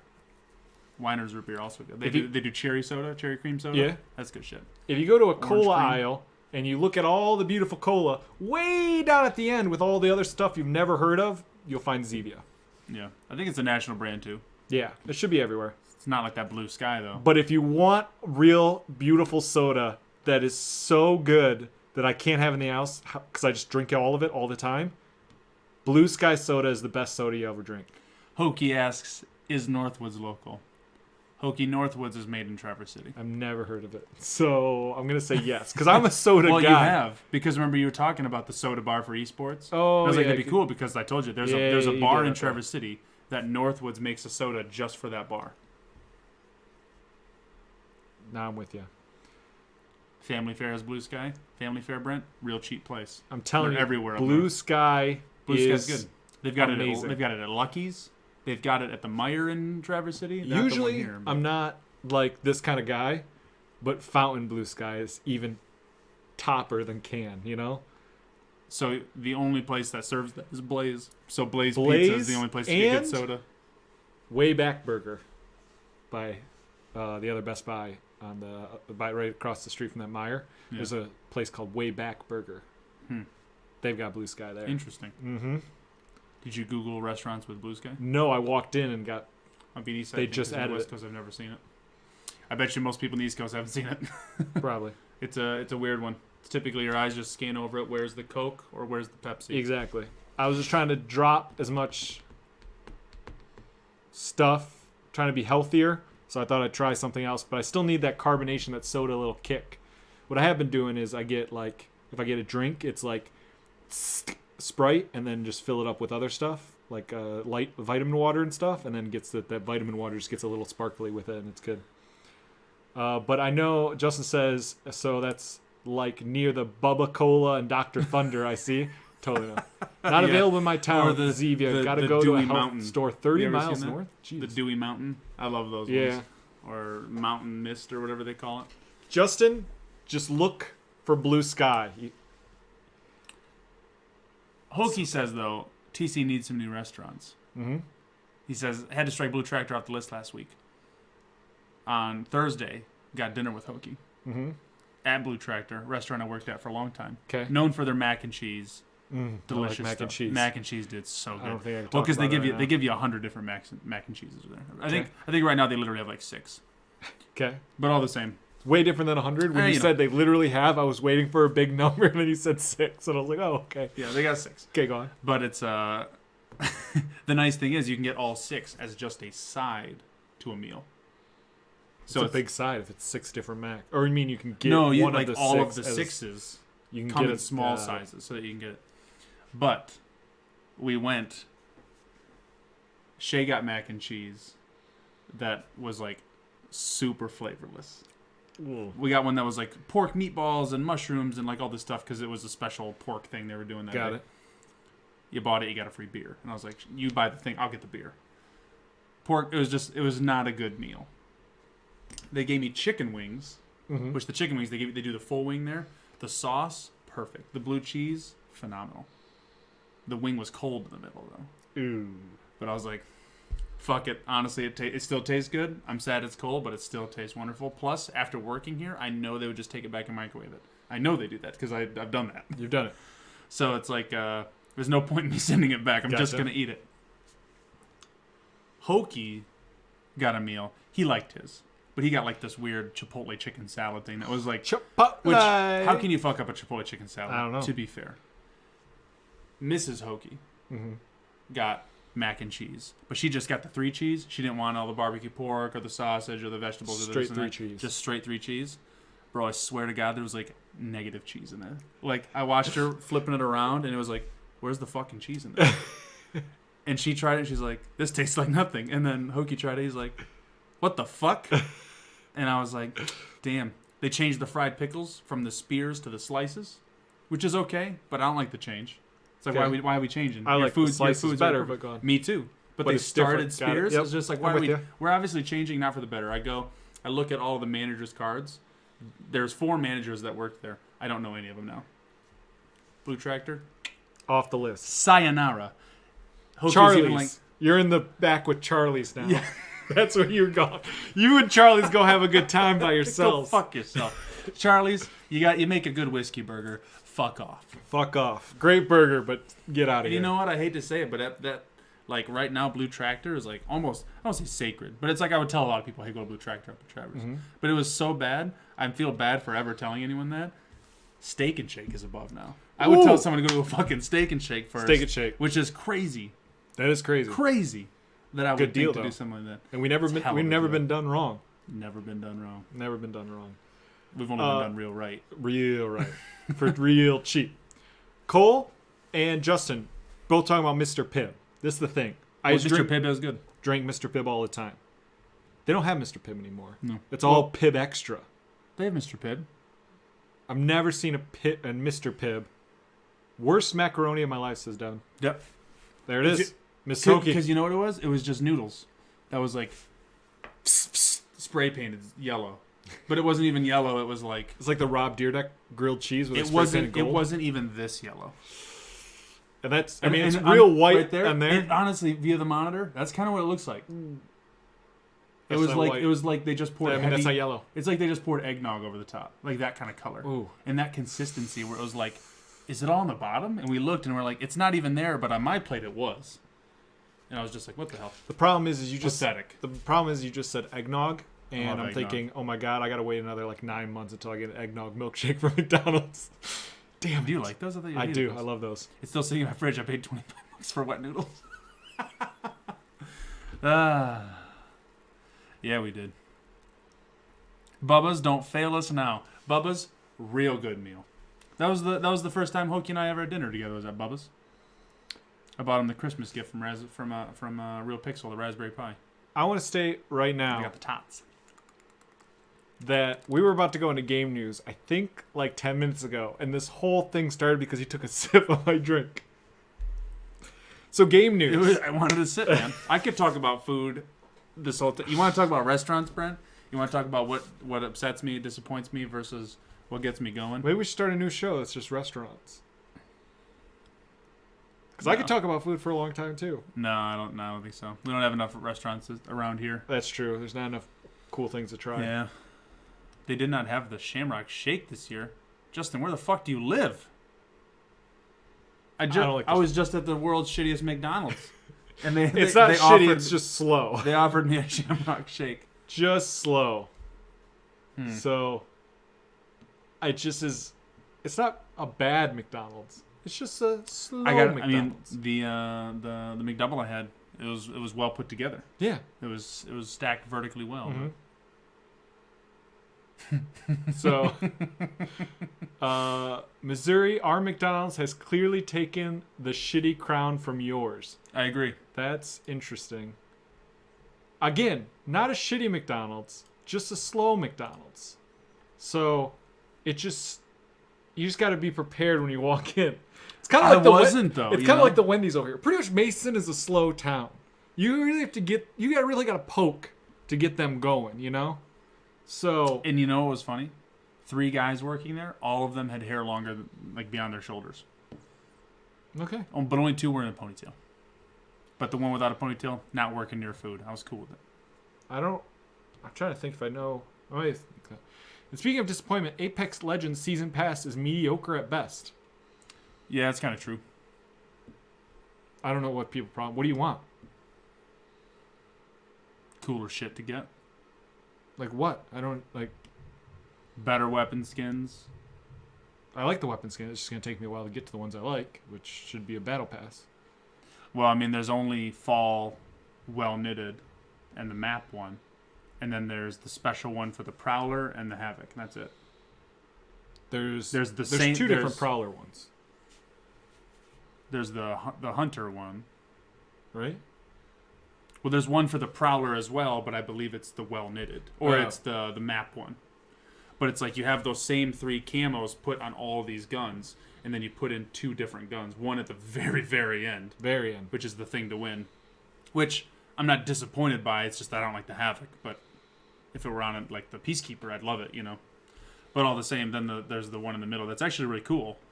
But one thing out of the 100+, I was telling Hokey, like, I've got like 18 wins, I think, in the last 5-6 days I've been playing, and I didn't even have the game for 2 of those days. Wednesday, Thursday I was up north, so for 4 days of playing, I've had like 18 games I've won, and I bought the first 25 levels, thinking I wouldn't be playing as much as I am, but I've only gone up like 6 levels.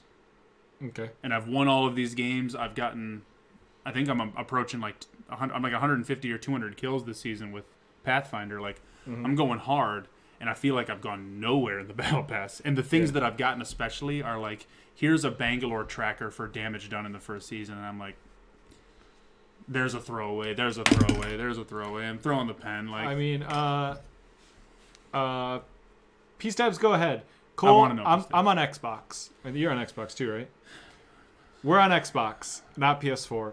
I didn't buy the 25 levels, so I haven't played that much, but I'm 9 levels deep. I think I might have hit 10 yesterday. Yeah. It's just tough because like when I'm looking, the benefit of Fortnite is it is definitely equally as hard to go through the levels. The problem is they had challenges that if you did the challenges, they would give you a free level, and they'd give you only like 5 free levels a week. But at the end, it's be like, okay, I was in the 20s and now I'm in the 30s. Then next week I was in the 30s and I'm in the 40s, and it's just even from where I'm at, I think it's 65 level. I think I'm about level 35, maybe 34, whatever. 65 levels away, and there's 90 days. But it's like I feel like I play a lot, and going up one level takes like a night of playing, and I'm only in the 30s. So that's why I'm just like, damn. When it gets to 80, am I gonna make it to 100? Is it gonna take me 3 days to go from 80 to 81? Like I just don't know.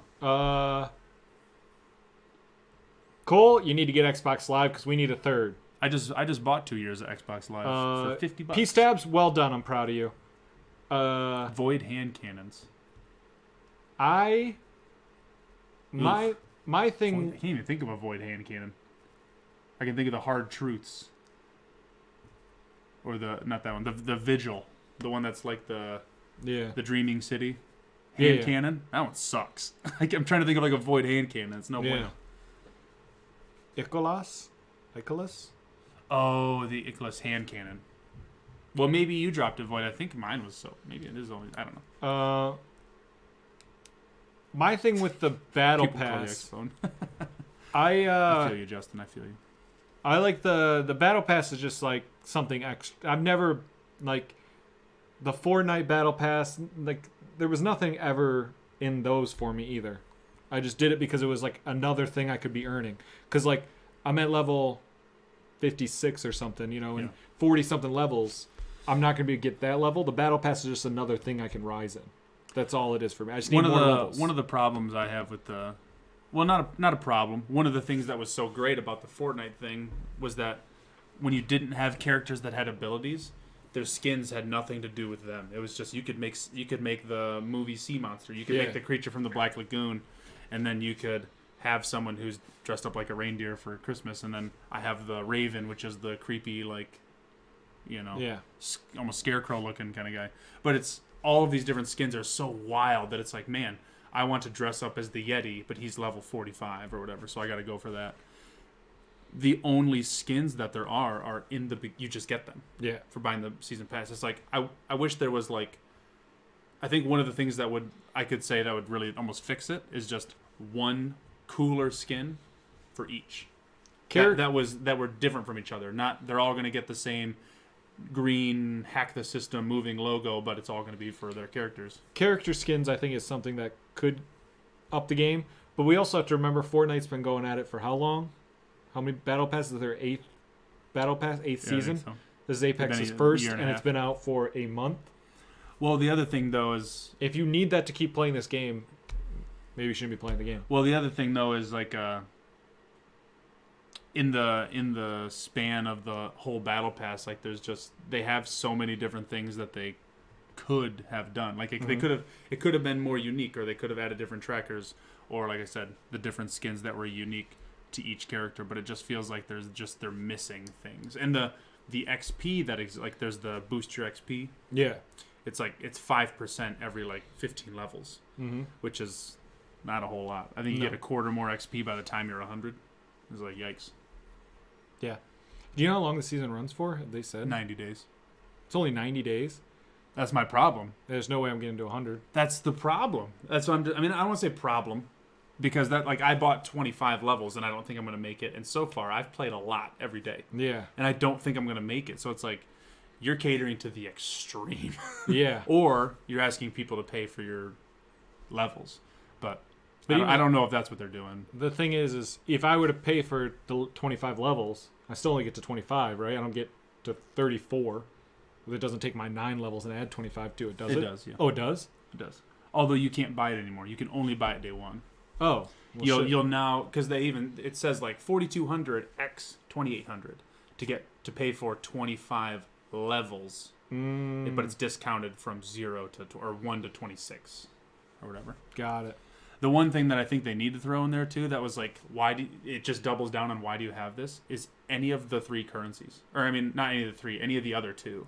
Like, you're going to give me crafting materials, like, can I grab some so that I can grab my own one legendary thing? Because that would almost make it worth it. Because then I could get the cool finisher I want, or the border, or the skin, but I could choose it, and he'd give me one. Hokey says, I don't agree with giving them slack because it's their first Battle Pass. If a new car company came out and made a Model T ripoff, I wouldn't buy that. I would if the Model T was more fun, which Apex is more fun and better.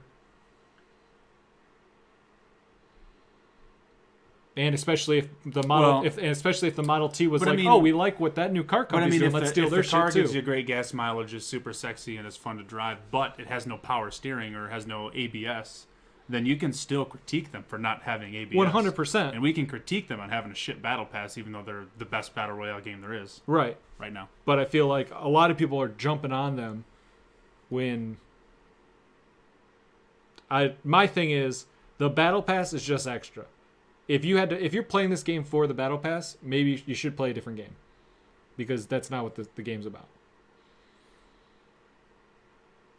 Sure, but I suppose that if you're asking me to put that much time into your game, make it worth it. Yeah? They're not asked. It's just an extra thing. They want me to put as much time in their game as I can. Right. And when you give me no incentive to, the incentive is to play the game. The game's already there. The game didn't change. Game's still the same. They can give you all the battle pass shit they want. Game's still the same. But if they're going to give me a reward, why give me a shitty reward? Because, well, if you're going to make me pay for the chance to get rewards. They gave you more rewards. You think they're shitty, but they're more rewards than you had before. You know? They're giving you stuff. That is such a dumb fucking excuse. What are you talking about? Like, if I asked you for food and you just gave me a plate of cold anchovies, you'd be like, dude, it's food. If you're starving... Food.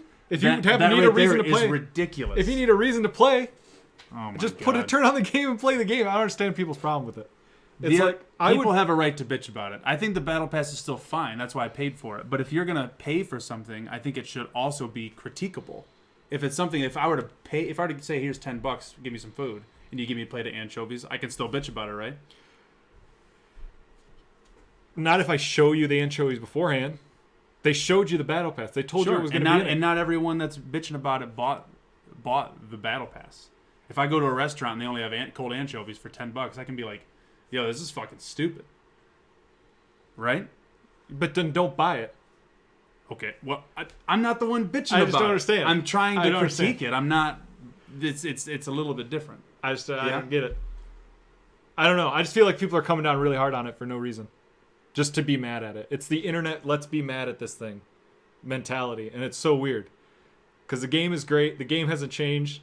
Did everyone get the cool skins they wanted? No. Who cares? You're still playing the game. It's still fun. You can't even see your own skin in game. Bullying about it. I haven't seen any tweets about people being like, man, fuck the developers. I've seen a lot of that stuff. A lot of mean things coming out of it. Just articles here. This is the battle pass. Apex was doing so great. Now Apex is on the fall because blah, blah, blah. I don't shit on things for no reason. There are very big reasons why I shit on things. They deserve to be shit on. Dumb fucking reasons why you shit on things. They deserve to be shit on. Spider-Man's too repetitive. No puddles. Fuck that game. Oh, I do that as a joke. I just never wanted to play a Spider-Man game. It just doesn't sound fun to me.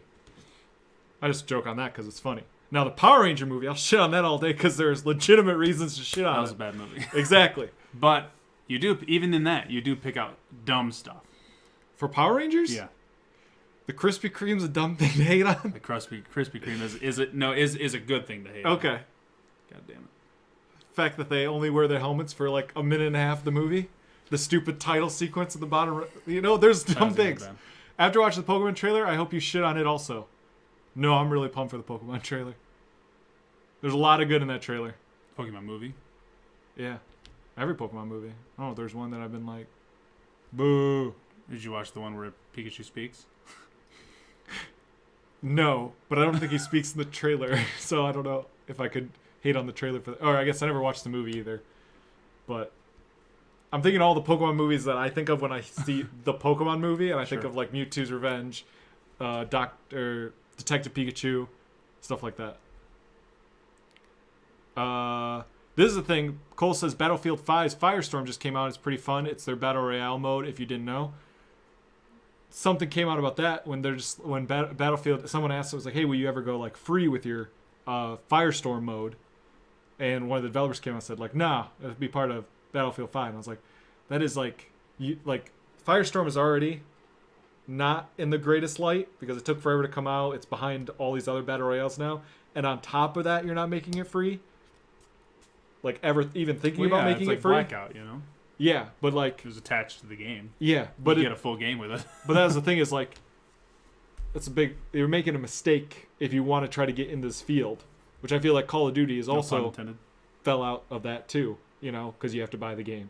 Because I heard a lot about Call of Duty because it was, you know, better PUBG, but then as soon as Apex dropped and it was free, I haven't turned the Call of Duty back on. So, it's just interesting. But we're getting near on time. We started early because food and stuff. But I did want to talk about Stadia. We didn't mention them at all. We didn't. Stadia. Google announced a streaming platform for games that allows you to stream everywhere. They released a really, apparently super shitty controller. And, shitty? Yeah. No one likes the feel of the controller. That's held like it. Yeah. So they released but whatever. You don't need the controller. You can use your existing ones. Go Google. A lot of the critiques come where they say, oh, well, Google's had 18 other services that they've announced that have all just been completely abandoned and flopped and left behind. So if this one doesn't gain traction right away, are they just going to fucking ditch it? Probably not, because Project xCloud and all these other different things that are coming are kind of saying that the industry is going that way. But there's no separate box, period. You can't even get one if you want one. And yeah, it looks like you're just going to pay for the game per game. Do you think it's going to have a subscription service for Stadia? No. You're not going to pay for Stadia? How, like, so... I don't know how I feel about Stadia, because I will have it and play it and use it for the games that are exclusive. Mm-hmm. But I would rather just keep something downloaded hard on my Xbox One X. You know, that way I have the processing power. I got the flops. The teraflop. The two things with Stadia that for you is if they're able to come out and do everything they say, 4K, 60, all that stuff, future 8K, all that stuff, then that sounds awesome. But there's just no way they're going to do it with the infrastructure that the internet is right now. That's okay. A lot of people are going to shit on it because they're going to get it day one and be like, why isn't this 4K enough for me? And it's like, well, because we're not there yet. But same way that VR that came out in the early 2000s wasn't VR enough for them. And the one that VR we have now isn't, you know, Oasis enough for us. So. 1K at 30 frames a second is fine for me. Yeah, that's normal. You really think that Stadia is going to have good exclusives? Not at first, indies, but eventually. They're going to be good indie exclusives. Yeah. Like, I'm even someone who shits on Xbox for not having the best exclusive, which who even cares if they have them, right, Brent? Exactly. But all the same, Ori and the Blind Forest is fucking phenomenal. Cuphead. No longer exclusive. Cuphead no longer exclusive too. But that's not the point. It's just some of those games are worth having an Xbox. I got an Xbox. I got Cuphead. Awesome. I have Ori. Awesome. At what point in this friendship that Nintendo and Xbox have do we just still call it an exclusive and just because they're one family? No. At what point? I will never say that Xbox has an exclusive Mario game. It's also part. I saw a GIF. It was like a text message feed between Xbox and Nintendo. And Xbox is like, "Hey, Nintendo, what up, buddy?" And he's like, "Oh, hey, how's it going, Xbox? Hey, we were thinking we come over and like give you our achievements and our Xbox Live infrastructure, and you know, we just work together and make games together. Would that be cool?" And Nintendo's like, "That would be great. We really appreciate it. We're having trouble with that." And Xbox is like, "Cool. We're also gonna give you some exclusives like Cuphead and all this different Ori, stuff." And then they're like, Nintendo's like, "That's great. You guys are awesome." And Xbox is like, "Cool. Can we have Mario?" And they just keep, "Fuck no." It was funny. It's also part of the overall gaming at Google initiative. They've kept that alive for around 6 years, even though it hasn't been doing well. I'm thinking Ubisoft is going to be releasing exclusive on Stadia. They're focusing a lot on the YouTube part of it, which is fucking bad. It's a bad step because not only we understand that YouTube and Google are the same thing, but YouTube keeps having rocky moments, and it's been rocky for a long time, just with creators and the adpocalypses and all this different stuff. Well, the problem is it seems like it's kind of taking creators and saying, hey, you can't really create what you want. Right. It's like limiting creators more than it is allowing them to do whatever. So it's like, I don't know how I feel about the way they're giving the long reaching tentacles of imperialism to kind of wrap the gamers around and have it all link back to the big monster that if you click it, it'll send you to the game. You can just play the game with me and line up in a queue. There's interesting ideas behind it, but I think it'll be better once Google's not the only one doing it. Yep. Not the hugest fan of Google. The other thing, I appreciate Google, but I understand when they're that big, there's a problem with giving them too much, you know? Yeah. If you give them too much, they're going to take a lot. So, well, it seems like they would be the people to give you the IOI Oasis. Exactly. You know? The yeah. Ads, YouTube ads on Stadia every 3 minutes, like Justin, you know what I mean? Yeah. It's like we can take up 85% of the headspace great before power, inducing seizure. Like that kind of thing where it's like, I don't want that. With great power comes great responsibility. The other thing, too, this was brought up on Dude Soup, which is Funhouse's podcast. They were talking about Stadia, and they brought up an interesting point. Like, what if, say, you're playing the new Battle Royale, right? Whatever it is at that point, if you're still playing Apex or whatever, and it's on Stadia, and you play like 5 games, you get wrecked because everyone else is better than you.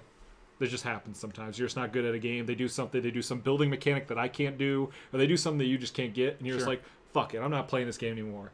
But then you give it one more shot, and Google's like, oh, we've got statistics saying people drop this game if they haven't won a game in the first 6 games. That 6th game, they put you in a match with all bots without telling you they're bots.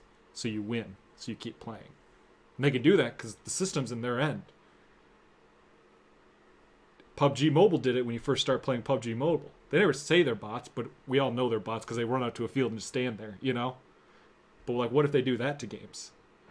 Well, that was scary. When you were saying, I like having my Xbox, I like having my hardware like there, that was it was like, as soon as you said, I was like, yeah, they brought this up too. With like, it's not there. One of the big things with that though is like that goes back to what you were saying about Apex of like, was the game fun? You having fun? Because then it doesn't matter. If there's stuff to be won, like if a victory gives you this special badge or something, I would feel like shit. Even though it's like not really bad that you won against bots to get this badge or whatever, because I bet there's shit that's harder that you'll never get. But yeah, guarantee Google's Play isn't ads, it's data. Yeah, it's probably more data. 100%. It's more of the what MoviePass was trying to do of like, we'll get all this data and sell the data, and that's going to work for us. That's the other thing too, is like, so Google listens to you because we got phones, or we've got they know what you're searching for. Now you're in an RPG game where you have to make decisions. Google will actually learn how you make decisions by literally like all those stupid BuzzFeed quizzes and all those things that are just data mining you. Yeah. That you literally are paying to play it now for Google. I don't think that's gonna happen. If it does though, that's not good. It's not for good. Games. Just because it's like I want a creator to create something and me to play their creation, not to play something that changes to me. Yeah. You know, at least in most games. And that's the thing, is I feel like we'll still have the creators making stuff because creators will always create, and they will try to get it onto a platform that people have, and Stadia will be a platform everyone has. But the fear is are we going to lose those voices within the Google Stadia company making their games that are like, hey, we know if we keep making them, you know. Yeah, if we keep making them this or that, then we're going to sell more Gatorade. Because the 12% of the hierarchy gamers know what we're doing, but the 88% of the people that just play games for fun aren't going to know, and they're not going to care that we're just spoon feeding them things and taking their data. And so it's scary. That's a good transition into Apple Arcade. Hit me with Apple Arcade. Did you watch any of the Apple presentation? I read an article, and then I watched it was like 2 clips, and it was mostly just like footage of the games they were showing and stuff. Yeah. There was a game that looked a lot like Zelda, but it wasn't Zelda. I don't know what it was. Yeah, it's the guy. He's like a blue tunic one. Yeah, with the sword. Yeah, I was like, whoa, what? Yeah. All the same. I watched the full presentation, and it was weird because the whole presentation was all about services, no hardware at all to be seen. Okay. Because they announced the new Macs and iPads this last week. Yep. And AirPods and all that shit. Here, they started with News Plus, which is $10 a month, and you have access to over 300 magazines every issue that comes out. Huh. Awesome. That's pretty cool. I'm like, so one of the things they listed in the very beginning was like, hey, we're going to talk about service today. This is what we like. We like it to be personalized to us. We like it to be secure. We like it to be shareable with the family. We like it to be fun. You know, all these different things. So everything you buy is shareable with everyone that has an Apple product in your family or whatever. It's up to 6 people, I think. So that's cool, including the the new Apple TV app, which they announced a bunch of cool stuff. Jason Momoa is there, Jennifer Aniston, J.J. Abrams, Spielberg started the whole thing. Like, a whole bunch of people. Chris Evans was there. Just a bunch of people. Okay. A bunch of people were there, throwing their shit out at Apple TV. But one thing they brought up the whole conference and everything, including the Apple Arcade, which we'll talk about, is that all of the things that are personalized to you is within your device. So everything that's being personalized is built into your phone, and it doesn't communicate with Apple at all. So Apple doesn't see what's being personalized to you. Like, they built something that's in your OS that's going to personalize your news, your magazines, as they go through the different things. Mm-hmm. And they're like, it'll do all of that for you. It has nothing to do with you sending us data. We sending you recommendations. They're like, the only recommendations we'll send you are the curated, like, hey, it's summer, here's a cool summer playlist for everybody. You know what I'm saying? Yeah, I see what you're saying. Unless you're listening to their old ones, and then Apple might register it. But it's something that they're like, we don't get any of your data. Like, they said that to everything. They just over and over pounded in their heads of like, we see nothing from you. We curate nothing. And they also guarantee that like no one else will have, and you won't see a recommendation for music in this app or in the Google Store, or a lot of people are on their MacBook. It won't go into Chrome or Safari or this or that. It's going to be just there, and it's all secure, which is very interesting, because the problem is that, like Hokie said, Google's Play is going to do to sell data, and Apple's like, we don't give a fuck about your data. You're just gonna, it's all gonna customize to you in your phone. What's the over and under on 2 years from now that coming out to be a lie? You know what I mean? I can't imagine that to be a lie. You don't think so? It wasn't just a one-off thing, like we're gonna do that. It was like, no, we are doing that. We have been doing that. That's what your phone already does. This is what it's still going to do as we add more things. So, It is def a lie, says P Stabs. SAA. I messed that up. SAAS. Thank you. Is the future. What's that? I actually don't know. Okay. Data is worth so much money. Data is worth more than money. Hokie, could you define SAAS for me? Break that acronym apart. Just break that down for me. That would be great. I don't know what it means. Software as a service.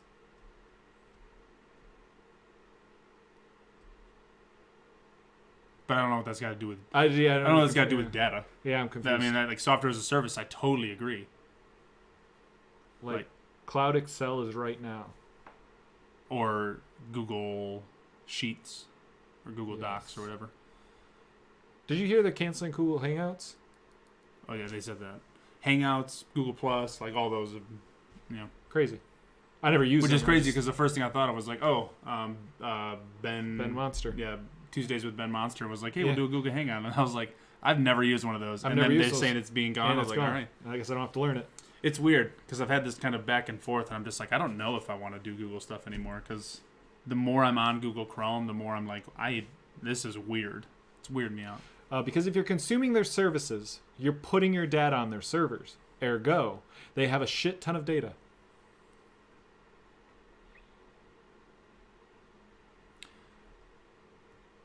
I suppose. However, the thing that they get to see, like, hey, we have Aquaman here, digital, and we're going to stream it to all these people. So they can look and see who streamed it.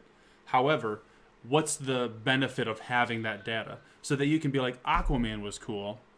Frontier Season 2 is coming out, and they like Jason Momoa, apparently. So Netflix pay us $1,000, and we'll send that to everyone's recommended. That's not happening. The changing is happening on everyone's phones. So they can see that this person had Aquaman and Captain America Civil War and Avengers Infinity War, and they might recommend Ant-Man 2 or something, but it's all going to be in the phone. If I had to choose... And to see people using their product is a little bit different, because if you see me using, like, what's the thing I saw? GM Radio. This was really recent, because GM's locally produced here. GM Radio right now actually uses GPS that's built into just the radio and the tuner, so they can see what stations you're listening to at what time and where. And they use that, like, this is all, I just read this like maybe 2 months ago. This is all so that they can be like, oh, we know that 50% of the people that use this road listen to this one radio station. So we are going to advertise for the Culvers that's on the corner of that road. Like, they give that information to people. But if they have all that data and they can't send people the recommendation to Culvers, then what's the point? Right. If they don't send recommendations, if the recommendations are curated within their OS, I guess you could build an OS that recognizes like income before it's built, or when updates happen, they can update in Culvers as a recommendation, I suppose, to be like really sneaky about their words, but that's not the same, you know? On one hand, though, the Culver's ad, is that overall a bad thing? Because I hate seeing commercials for Sonic. And I'm thinking, man, all those things look good. There's no Sonic around me. Get Sonic out of here, you know?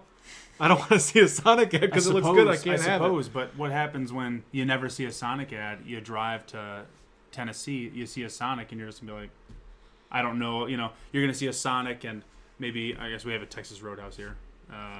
Red Robin or In-N-Out or these different Jack in the Box, and you're going to see all these, and you're going to be like, I don't know which one I want. I'm going to eeny, meeny, miny, rather than being like, Sonic has looked good, and I've never gone, you know? It's fair. I've always wanted to go, but I haven't. So I think the ads for outside things are still It does, yeah. okay. But it hurts me to see those places. Yeah, And not it be hurts you in a longing way. Exactly. God, if I see a Fat Burger ad ever come on anything I'm watching, I'm going to just break down and cry right there. Oh, we man. talk about it enough, you think you'd see an ad somewhere. Right? You'd think somebody somewhere is listening. Apple Arcade, though, 100-plus games. That's going to be built into TVs from now on. Samsung, Sony, LG, Vizio. It's built into Apple TV, iPhones, iPads, and even coming to MacBook. They didn't list a price, but it's whatever, $10, $15 a month. Who knows what it's going to be. It's shared with your family. All of the recommendations are curated on your device again. They have exclusives that are coming from the guys that made Final Fantasy, and they've got some other, like, did you see any of those games besides the Zelda one? I saw the video. It's like... Well, they actually have a video that has, I think, 4 people talking about their games and how Apple Arcade allows for their game to exist when it couldn't otherwise. Mm. And one of Sonic one. Sonic is one of the games, although they didn't mention that in the 4. One of them is a game where the world is actually built of cards, and the cards like are always moving and shifting, and it was actually really cool looking, really cool art style. They're all new games. One of them, though, is from the guys that did Final Fantasy, except the world that the characters are running on is real. So it's like they built like a miniature level essentially, but it's all this futuristic whatever. But as you're walking, it's like you can see the physical like cardboard and stuff, but it's like literally real. It's all taken of photographs and videos, and you use that to like run. You run on that, and VFX are popping off the wood and stuff. But that's from the guy that made all the Final Fantasy games. Interesting. So that game, I don't know about the play, but the style is cool on all of them. They all look really stunning. But that's pretty much Apple Arcade. Looks pretty dope. Yeah. I'm excited. I think a little bit more for News Plus, which is out today. But I don't know if I want on the subscription right now. But $10 a month to be able to read any magazine I want. Awesome. I am tired of news popping up on my phone. I just don't want to hear from that app because it's never anything interesting. Well, news is still going to be there, and it's still free.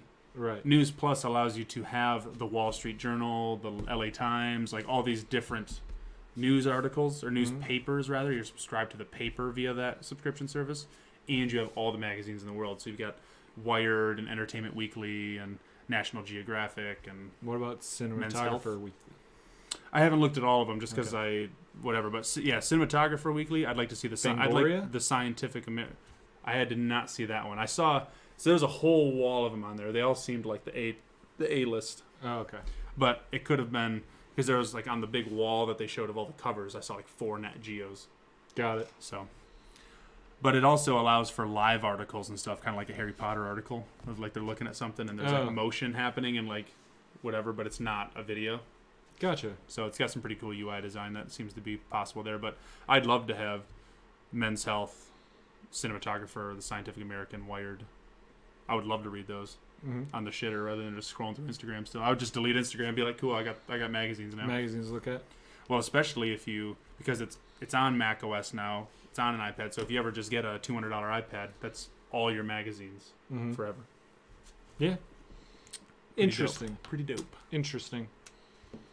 I should probably read more magazines.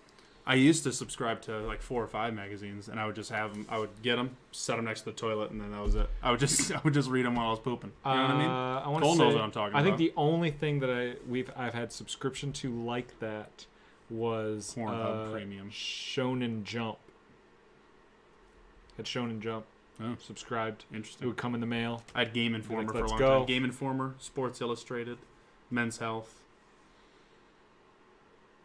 Not Nat Geo, but another scientific one just like that. I can't think of what it was. It wasn't the Scientific American, though, although I could really dig on that. I think, as I've told you many times, I love reading, just nonfiction, but I don't have any nonfiction to read. Like, I just don't go buy biographies or autobiographies. Right. I'd rather read an article about a subject really quickly, call that good. But I need to read more, so. Do I know what you're talking about? Well, I don't know. What did I say? Magazines? What did I say? Something about the shitter. Oh, and gotcha. I was like, on the shitter when I'm pooping. Cole knows what I'm talking about. I see what you're saying. Do I know what you're talking about? I was like I don't know if I can sign off on that. I don't know if I do.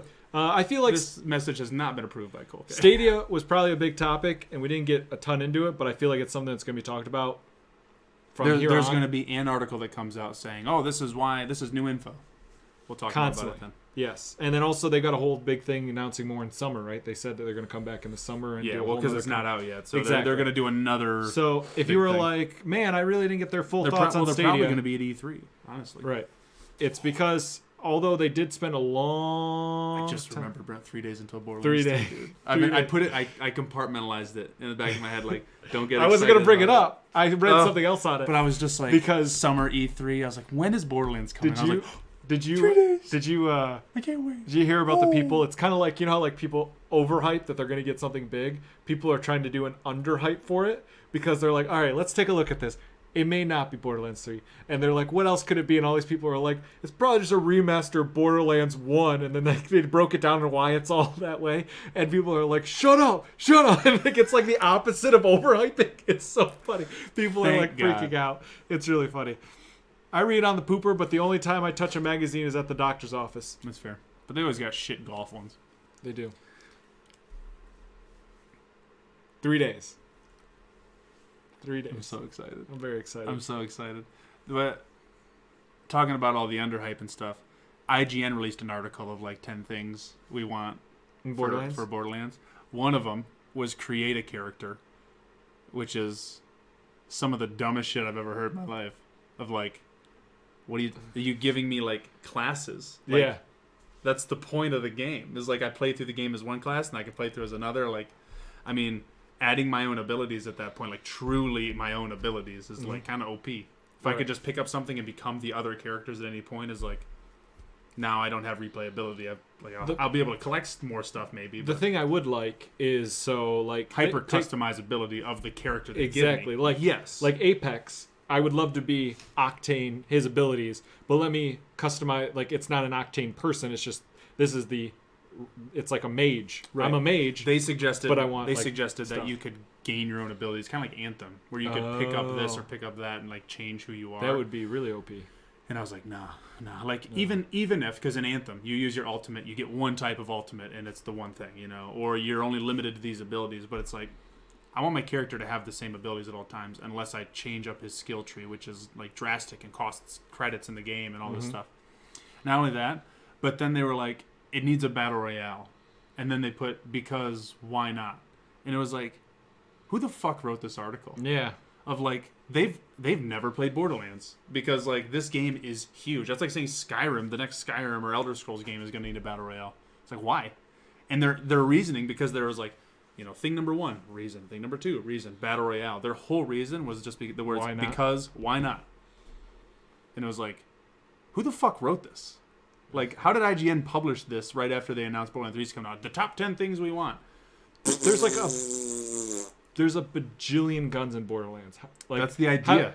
How would you drop onto a map and be like, hey, I got this gun. What is it? I'm like, I don't know. I've played 800 matches. I've never seen this gun before, but I guess I'm using it this round. You're like, oh, dude, because there's different brands of guns. There's the prefix and the suffix, like, combined to make different things. Like, that's the point. That would be the worst. Borderlands VR would be awful. That's what it would literally be a fresh new game every time you dropped it. If you like if they're gonna give it to me, you bet I'm gonna play it. But like, I can't understand what it looks. They would have to pick like one gun from each brand. Yeah, and be like, this is the it would guns. have to be like Gwent in The Witcher, where it's like this is literally a whole different game. Yeah, which everyone's like, why would you want to split Gearbox's resources this way? They're not Bethesda. They're not CD Projekt Red.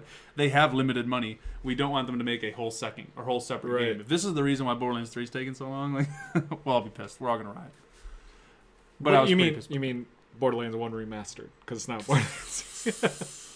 Dude. Oh my god. And you know what's so funny? Like, what have you always said? What if it's not the same game? Because we're always talking about God of War. What if it's different? What if it's a card game? And I was like, I'll still play it. I'll be happy. Right. How many times on stream have I said I fucking hate Borderlands 1? Many times. I truly hate this game. If they were to legitimately do you dirty like that, like if they were to say, hey, here's Borderlands 3, here's a sneak peek, but really we're here for Borderlands 1. You pre-order Borderlands 3, we'll give you one today. I'd be like, I'm not fucking pre-ordering that game. Like I was going to, but I want the game really badly. No matter what you do, I'll buy it, and I will not do it. So you do not hand me this game. Like throw it out the fucking window. I hate it. Oh my god, it's great, but I hate it. Let's play Borderlands. You go play Borderlands. I'm playing Halo tonight. Okay. I'm not playing Borderlands. I'm going to play Apex with Hoki. Apex? You go play Apex with Hoki. That's what I'm going to do. You guys, thanks for hanging out. Really appreciate it. Cole, Hoki, P-Stabs, all you guys, all you beautiful people. We'll be back on Wednesday with another talk show. Get ready to talk about more stuff.